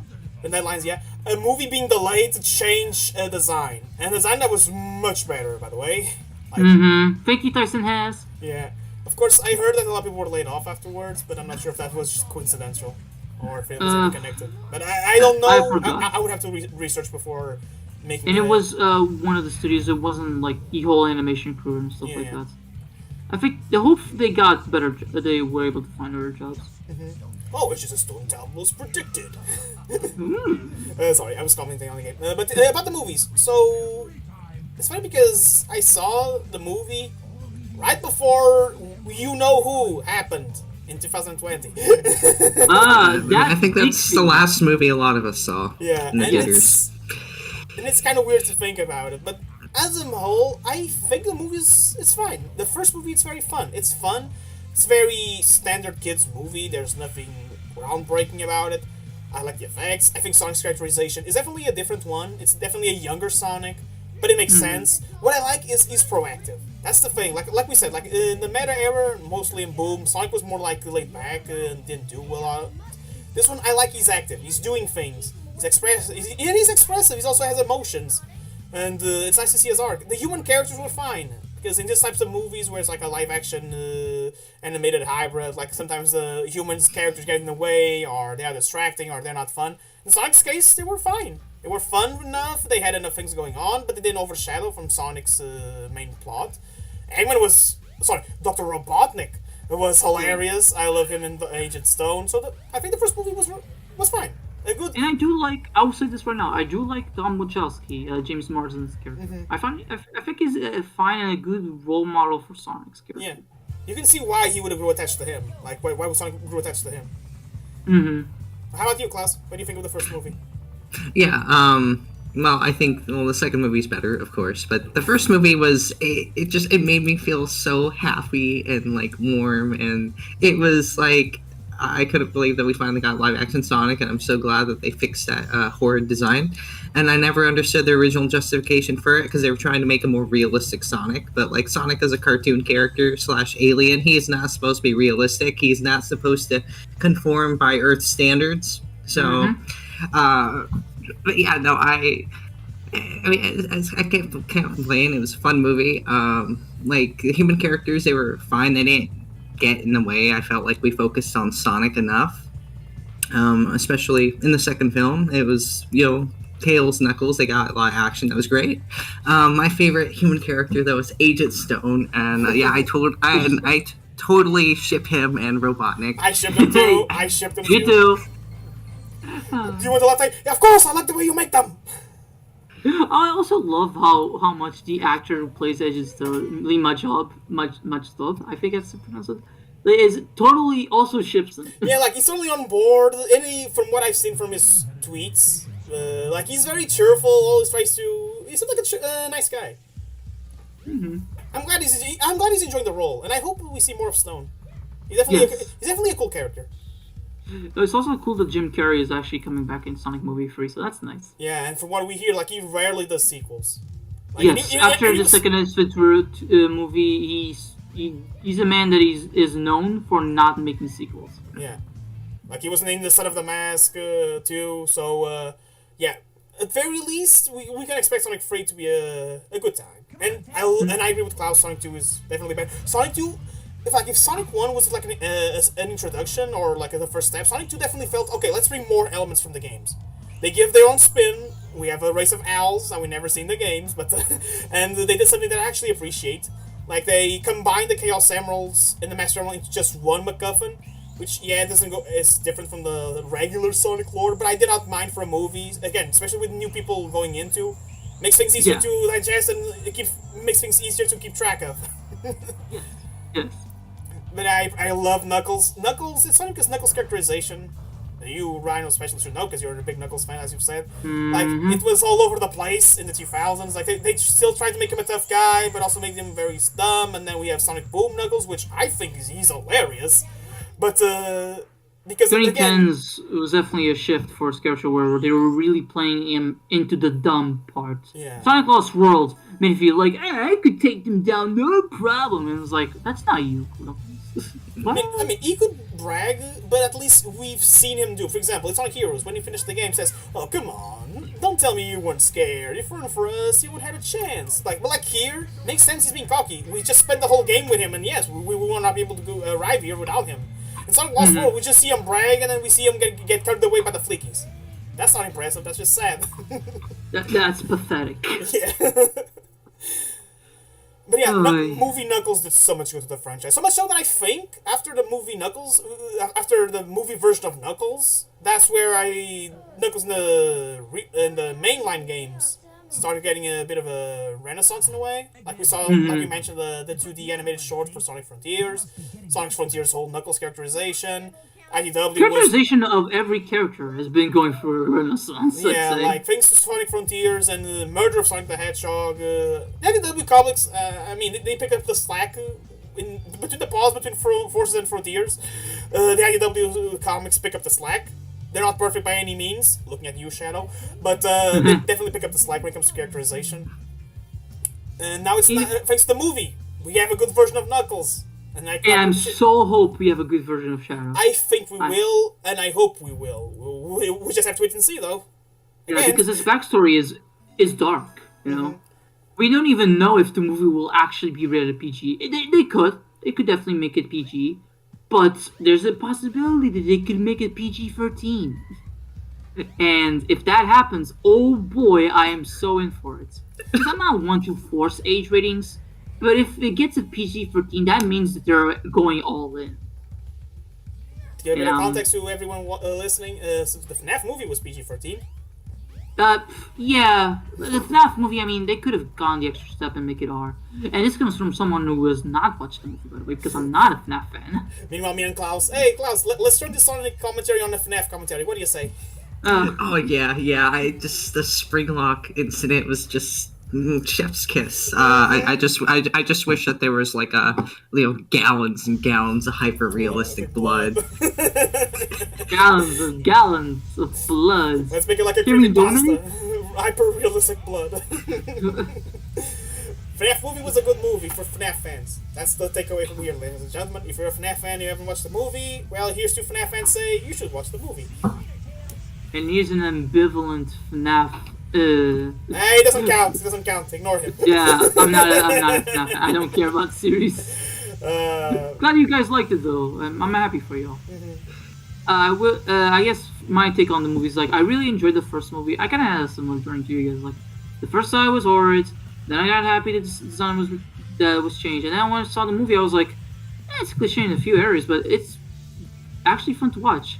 And even though I haven't watched many movies like this, I do like road trip movies.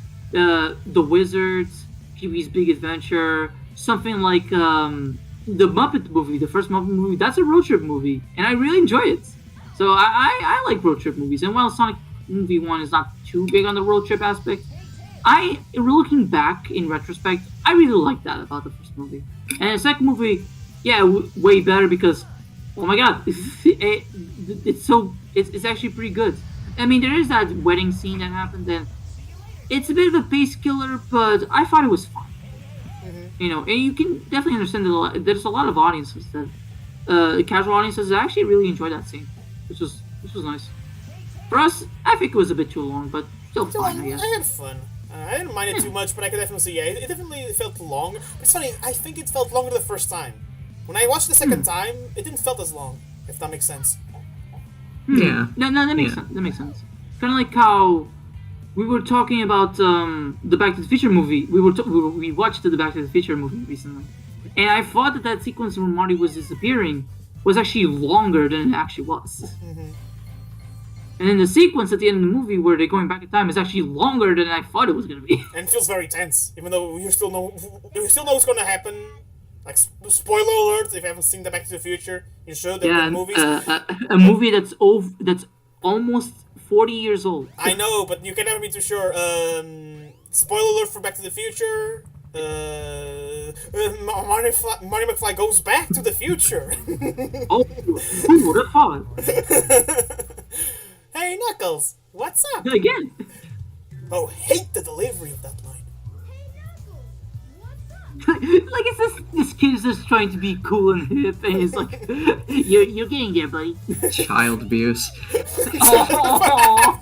I mean, we talked about Maria, I guess, again. I mean, when you think about it, all the characters here are children if we go by their original ages. Yeah, if you go by the at least the Sonic Heroes manual, Sonic is 15, Tails is 8 years old, Knuckles is 16. Yeah. Amy is 12, Cream is 6, Rouge is 18, I think. 18. Yeah. Omega's technically 1 year. No, Omega's technically months old because he was activated in Heroes. This is technically the youngest character. Shadow is age unknown, it says in the Heroes manual, but we know it's more than 50 years at that point. It's more than 15, but in terms of like physicality, it's like an 18-year-old. Yeah, it's like That's 18, what I I always believe. heard. Espio, surprisingly enough, is 16, even though he has the deepest voice. Charmy, I think he's 6 years old, like Cream. Yeah. And Vector is the only... no, Vector, Big, and Rouge are the only adults. And Shadow, if we count Shadow. Big is 18. Big is 18, Vector is 20. Vector is 20. 20. And who was the other one? Rouge, who said she's 18? Rouge, yeah. Yeah, she's 18. I don't know Silver's age. I wouldn't say 14. Because he's definitely 14. seems He's younger. 14. He's 14. Yeah. 14. He's And Blaze, 16, 18? I don't know, actually. I'm not sure. I'm actually not sure about Blaze. I always thought of her as like Sonic's age. Yeah, like... Yeah, they're counterparts in their own dimensions, so yeah, makes sense. Makes sense, yeah. Well, I've yet to play the Rush games. Me too. Like those are honestly the Sonic handheld games in general. It's ones Yeah. I haven't played as much. Like I said, I saw and played a bit of the advanced styles because of like the kids, classmates in kindergarten bringing their Game Boy Advance games, and I saw and I played them. remember loving playing as Cream, Sonic Advance 2. She's awesome. Yeah. And, Breaks the game. yeah. I played a bit of Sonic Rush once in the Friends DS, but I don't remember much We have to about it. fight Chaos 4 again. I'm sorry for the disruption. We have to fight him again. Fuck. Yeah, like I said last time, if you like Oh, him, fuck him. yeah, if you like him, let's see him again. Who cares? Tails Moving on. No, Tails just puts just pulls a bazooka out of his back and just That's why he's a fires at mechanic them. after all. Take this, you motherfucker! Oh, go on. Sorry for the interruption. No. I thank you because that made me laugh. But yeah, the handheld games. I have a huge soft spot for Sonic Rivals 2. It's probably the. I'm pretty sure most Sonic fans like, what? Who? I know. I've played 1 and 2. I never played 1, and honestly, I don't have interest in going to 1. I got 2, and I enjoyed 2 a lot. And I played Sonic Colors DS. I actually played the DS version before the Wii version, and I really liked the DS version. I got it for like Christmas in that year, I think 2010. I remember I got SpongeBob the movie for the PS2 because I remember seeing it in a catalog for Vartan. It was like, that's so weird. They actually showing a SpongeBob game for the PS2, but I want to get it. Yeah. And I got the when I was coming over to your city, you brought Sonic Colors DS for me to play, and we never got to. But I don't know. Oh yeah, that's true. But yeah, I got Sonic Colors DS. The package had an action figure with Sonic and 2 or 3 Wisps. Oh. I still have it in the garage somewhere. I broke its leg, but if I super glue it, it should be fine. Yeah, just like I was super glued to my Samus amiibo recently. Yeah. But I actually like the Sonic Colors DS version. Like, maybe the Rush games have have more like interesting level designs, but I appreciate Sonic Colors DS a lot. For one, it actually has the other characters show up, Yes. so that's kind of cool. Even though they just amount to like little side quests and little interactions here and there, but it's nice to see them. It's better than nothing. Yeah. It's better than nothing. Oh, Mighty Mighty Number Number 9. 9. We thought the same thing. One day I talk about that game. It's my most mixed game of all time. Oh. Oh, so it's your Shadow the Hedgehog. Also, Sonic just teleport there and he looks genuine. Because I forgot to comment on this, but it's funny because when this happens in Sonic's playthrough, Klaus was talking about how the original Sonic Adventure had like this art to it, like this vibe. Few moments later, had this like vibe to it, like this charming aesthetic. And it's when he says that, and I look at Sonic, and it's like this, like a very, like lanky Sonic that's trying to be a mix of modern and classic Sonic. So like, he's right. Klaus is right. Cryptic. That's how we came to know Chaos Control. He was already using it in this game. Is that what Chaos Control is? Huh? That's such a weird line. For those who probably don't get these references, in spoiler alert for Sonic Adventure 2, in the final battle, the Bile Lizard, you know, the thing we were talking about, it's this giant lizard, Stegosaurus, not Stegosaurus, no, Brachiosaurus, Loch Ness Monster thingamajig. He teleports after Sonic and Shadow defeat him before the final boss, and Shadow turns to him and says, "Is that what Chaos Control is?" And this line doesn't make any sense because he was doing Chaos Control throughout the entire game until that point. Yeah. Localization errors. Kind of reminds me of that error in Mega Man X4 where Sigma is telling Zero like their backstory, and then after the backstory is done, which is in an anime cutscene, Sigma is like, "Zero, wait, you were a Maverick?" And he's like, "Wait, what?" What? What? Something wrong is not right. Also, we just saw Tails' backstory, which is nice to see. Oh yeah, they reused the assets from Mystic Ruins, but supposedly that's supposed to be in the islands in West Isle Island from Sonic 2, where that's where Tails meets Sonic for the first time. Which that's something I appreciate the Orange compilations. We have 2D animated cutscenes which look gorgeous. Like, so one thing I can always praise Sonic is like now that they're really doing. Sorry, I gotta take Tails seriously with that face. But they do a lot of like 2D animated like promotional videos. Like we just discussed 3 times by now. The Knuckles short before Sonic Frontiers. But yeah, like Sonic Mini Adventures, and they did cutscenes for Sonic Origins, and I appreciate that because it really makes the story feel more connected. Even though it's a very simple story, for people who are getting into the series, Origins is a good deal, especially nowadays that the compilation is actually a compilation that feels complete. With Sonic CD. Sonic CD. Even though I don't care for that game, but that's... I care. I never beat it. High five, Klaus. What? That's easy. Also, let's talk about something else. Look at Froggy over there. And that's Tails' faces. If you like Sonic CD and you listen to this, I don't mean no harm. Enjoy the game. I don't like that game. Who's gonna watch this besides us and our friends? Maybe there's a friend of ours who likes Sonic CD, Rhino. You gotta be considerate for everyone watching. Yeah, you gotta think about your audience. Would someone think of the children? My videos don't even get to 100 views, except the Super Metroid commentary, oddly enough. That was the first one.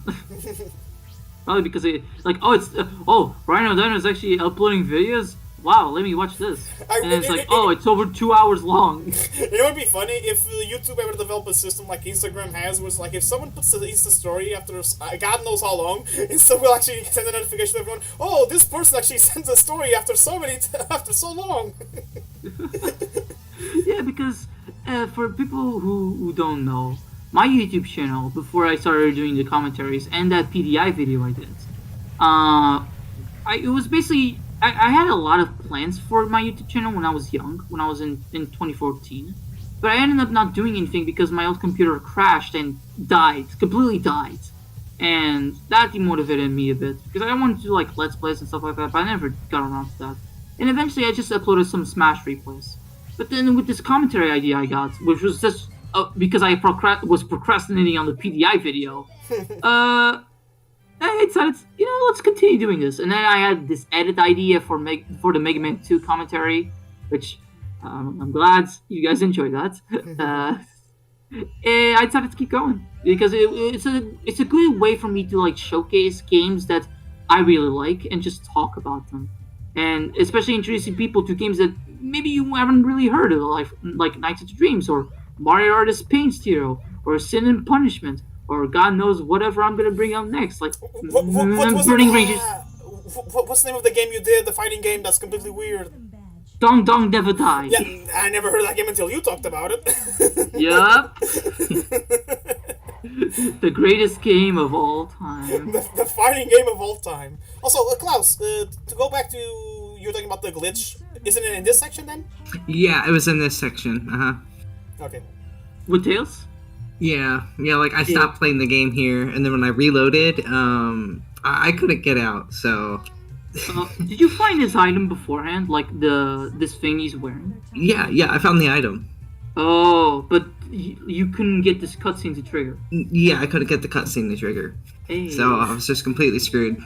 Tikal just wasn't there. Tikal, who's taking an afternoon nap? That's it. You missed this game is a time system. You missed this. She ran away. So Tails gets trapped in the past, and then he dies of old age, and then that completely screws up the timeline. Or technically, Tails gets trolled.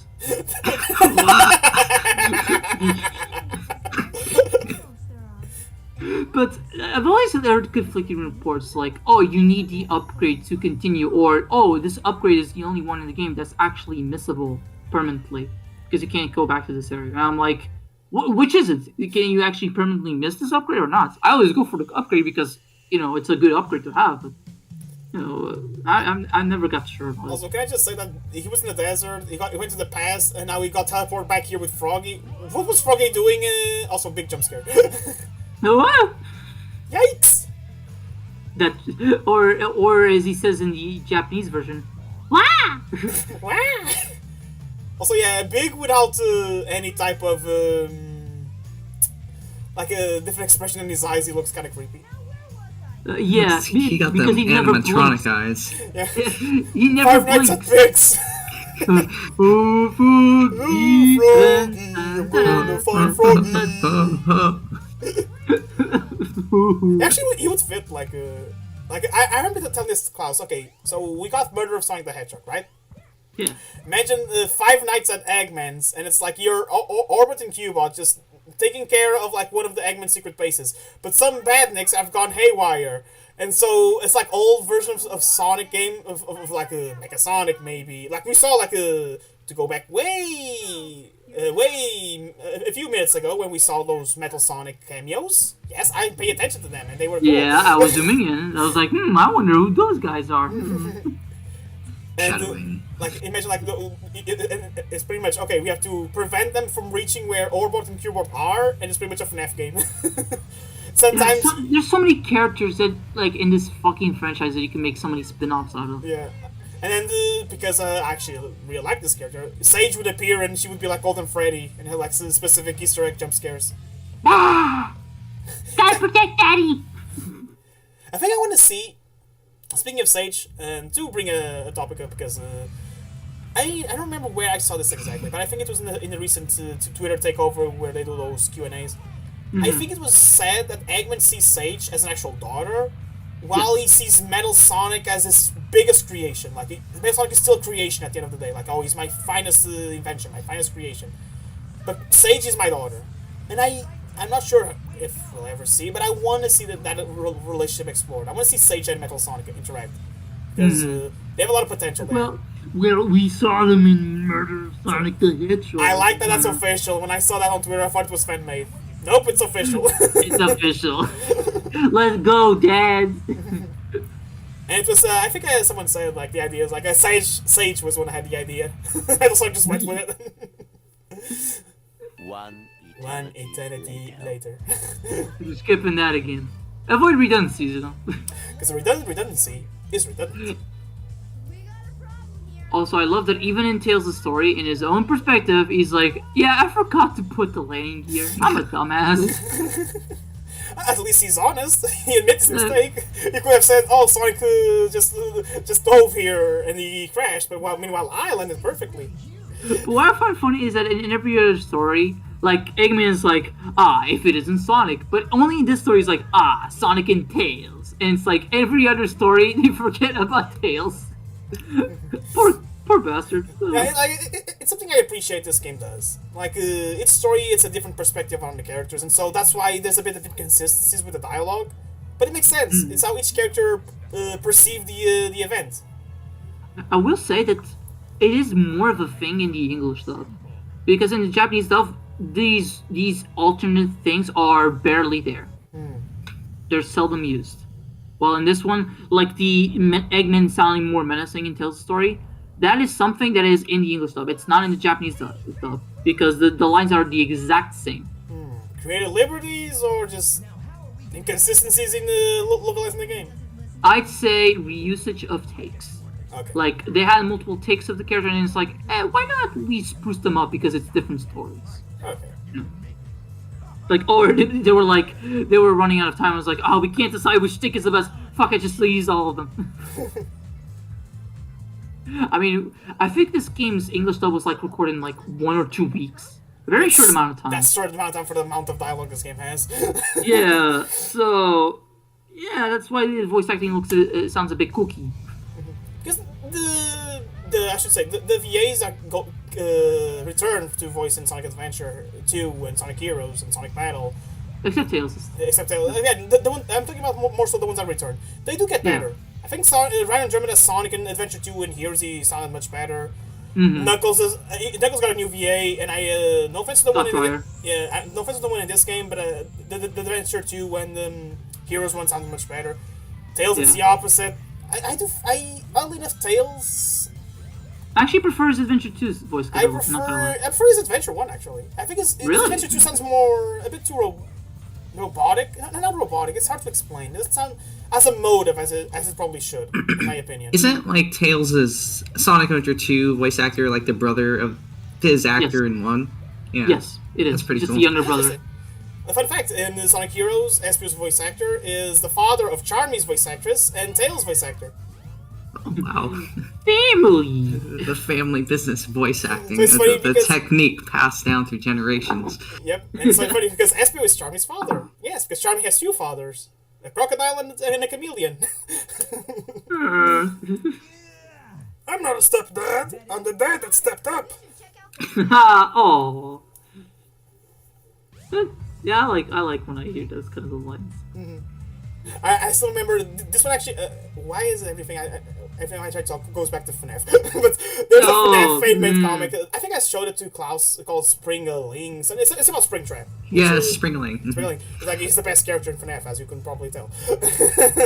There's a scene where the puppet, which to give some lore context, Puppet is the first victim of Springtrap, the purple guy, and they have a weird, an interesting relationship in that fan-made comic because they go back and forth between victim and killer, friends, sometimes even like one trying to make amends with the other. So it's very interesting how it goes back and forth. One of the lines was how the puppet in that fan-made story is adopted, and he said, "You know, my dad always said, 'Of course you're my son. Here's the receipt to prove it.'" Oh. Yeah. No.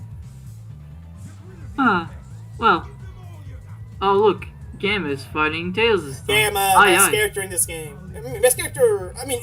In terms of story, I think Gamma is the best story. Even though I know it doesn't have anything to do with the rest of the plot. I do know that. But I appreciate it as its own story. And I actually will not spoil it because in case someone else, like Veeps, my girlfriend, in case she's watching, I want her to play the game, so... I mean, we just spoiled on Sonic Adventure 2. I mean, that's true, but don't spoil Gamma at least. No, but when we get to part 3, yeah, Gamma story will occur. I'll just be if you listen to this, love you.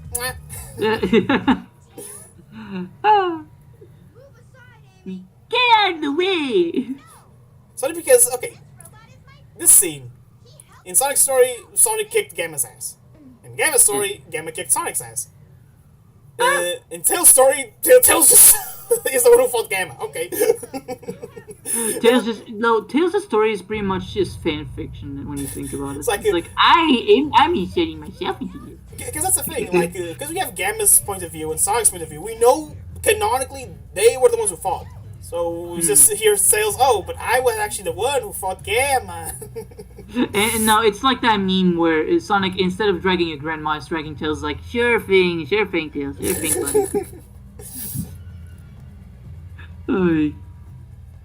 Floaty float. No, I wish I could fly with him. Nah, it's eliminate. Woo! Also, you can see in this scene how this game did not make, the widescreen was not put in mind. Because you'll see the characters kind of like... Right there. And it's even funnier with Big. He just like jerks off the screen and then comes back in. Like we said, this game has aged. It is but the thing is, that one, like, I don't blame the game for because they didn't design Yeah, the like game with widescreen. it's not the fault of the original version of the game.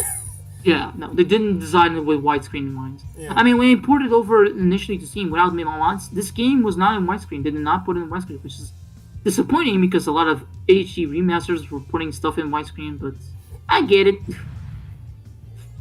Just wish you could change the borders. Or at least, because I like purple, but I don't want it to be the only border I have. What I wish they did is bring back the Game Gear games. Not sure why they took them off from the Steam version. It's like, I wonder what happened to Sonic. But I wonder what happened to Sonic. Yeah, but like you guys saw earlier, I didn't like one of the Game Gear games because they brought them back with mods. So that's nice. I've only played 2 of them. It was Tails Adventure and Sonic Triple Trouble. And one day I wanted to play the 16-bit remake that was made by fans. It looks interesting. Trouble, yeah. It's a missile that's gonna appear eventually. Very slowly. Very slowly. Any minute now. Any second now. That's gonna destroy Station Square? That looks like a dud. All systems, full power. Oh, no way. I can't believe it. It's like, oh. Oh no. And Kaboom? Yes, Kaboom. Rico. Kaboom. No kaboom. There's no kaboom. Where's the kaboom? There's supposed to be a station squared. Kaboom! I love that they just reuse. This.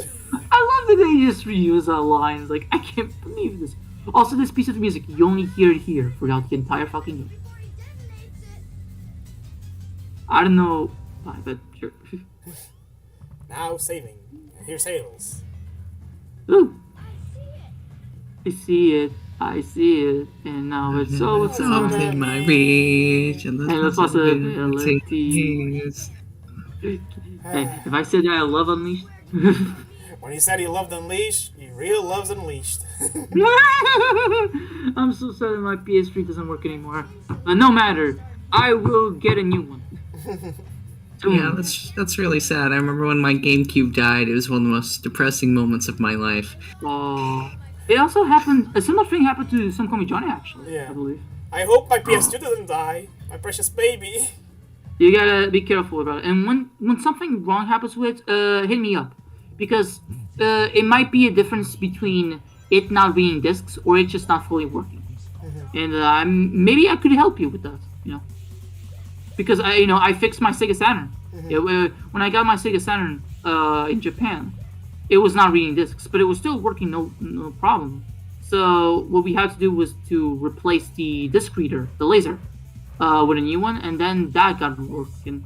We just had to lubricate it when we put a new one, and then that got working. And with the Dreamcast, well, the Dreamcast itself, not a problem. I just had to adjust it a little bit, but I had to clean the discs a little bit. And in the case of Marvel vs. Capcom 1, I already ordered the thing I need to clean it eventually because the disc is scratched and it does not work. But Marvel vs. Capcom 2, that works just fine. That's why Marvel vs. Capcom 2 is based. I love that game. We'll play it eventually. And by eventually, I mean tomorrow by the time of this recording. You want to explain to the audience what's happening? We're meeting in person and play some Dreamcast, some Sega Saturn. Also, look at the bottom line. Look at how much far behind Eggman was compared to me. No way! I can't believe this! Oh, it was a dud. Almost gives some vibe of, oh, I missed! Some people speculated because the Wario's voice actor in that game was German. He was not actually saying "though I missed." He was saying something else in German. But everybody just like, nah, it's "though I missed." Just like, so long, Gay Bowser. Actually, Mario, I think I'm bye. Okay, Bye-bye. bye-bye! Maybe one day I'll do a Super Mario 64 commentary, considering how much that game means to me. You fool. Away. Get out before I make mincemeat out of you. Look how menacing Team Bristol sounds. The fuck? I can do this. I shall be able to do this. Also, I should say this right now. We are wrapping this up because I am skipping over the credits, just like how I did for Sonic. So, any final thoughts on like the Tails' story and Sonic's story? Sonic's story is, I think, is probably the best one when it comes to gameplay aspect. In terms of story, is just Sonic versus Eggman. That's it. In terms of story, I definitely appreciate Tails' more like character development moments. Definitely feel earned. Definitely feel, for example, not to again get ahead of myself, but Amy's one. I when my girlfriend was playing the game again, I saw the Amy story and she pointed out how it feels kind of like it's out of nowhere. Where she's like, "Oh, I'm gonna make Sonic respect me." I'm like, where did that come from? With Tails, I think feels more earned. In terms of gameplay, again, for a newcomer, it can be a bit difficult maybe, especially when it's a race. But if you play the game along, it definitely feels like, oh, it's the easy mode of the game, and you get it done over it very quick. But yeah, okay, Sonic is good. I will give it, like, for example, I would rank it. No, let's use rankings like in the Sonic games. I would rank it like an A. The Tails B or C. That's B minus. Take on it. B minus. There you go. So I'll say right now, don't be afraid of going overtime. If we go overtime, then I'll just have like like an image in post, just like how Brain Scratch does it. Mm-hmm. What about you, Klaus? Unless you have anything else to add to Spring. Well, no, but a little bit. But I like that Tails. That he. Like that, we kind of see that he's a little bit vulnerable. We see that he doubts himself, but then he's like, okay, I just gotta suck it up, and I just gotta be brave. And to go back to Forces. Forces made him a coward when he saw Chaos. He practically pissed himself, and I'm just like, he fought Chaos before. He could totally beat Chaos Zero's ass. Yeah, he nuked Chaos 4 as we saw earlier. So it's like, what? It's like they didn't even. What, did y'all never like play Sonic Adventure? Did y'all not even? I don't know. So that's like the thing about Forces that probably makes me the most angry. It's like how they completely massacred Tails. Yep. Frontiers improved. Frontiers improved. Yeah, we did it. We did it, Patrick. We saved the city. The city's complete fucking. Nah, not yet. Hey, Sonic. So okay, my opinion is like Sonic's story is very fun, but in terms of storyline, it's very typical. With Tails, it's nice that the team is like expanding on a lot of concepts that because this game, like, even though they redesigned characters and putting them in new locations, it still pays respect to the classic games, and I very much appreciate that. And I like that Tails is like a bit of a continuation of Nose Off. I mean, Tails didn't have much in the previous games, but now he's like getting this extra bit of backstory that probably should have been shown in Sonic 2, and more character development. And I very much appreciate that. Too bad that, like you said, Klaus, Forces kind of shit itself, but like Spring said, Frontiers does redeem him, so I very much like that indeed. So, Tails, I have a question for you. That was your story, wasn't it? I know it's the end, but answer my question, please. Tails, that was your story, wasn't it? Pretty much. Okay. I was like, is he gonna reference Sonic Zombies? Is he gonna reference Sonic Zombies? Of course he's gonna reference Sonic Zombies. Tails. Pretty I'll much. catch you. Yeah, pretty much. I'll catch you guys next time. Later. Adios, everyone. Bye.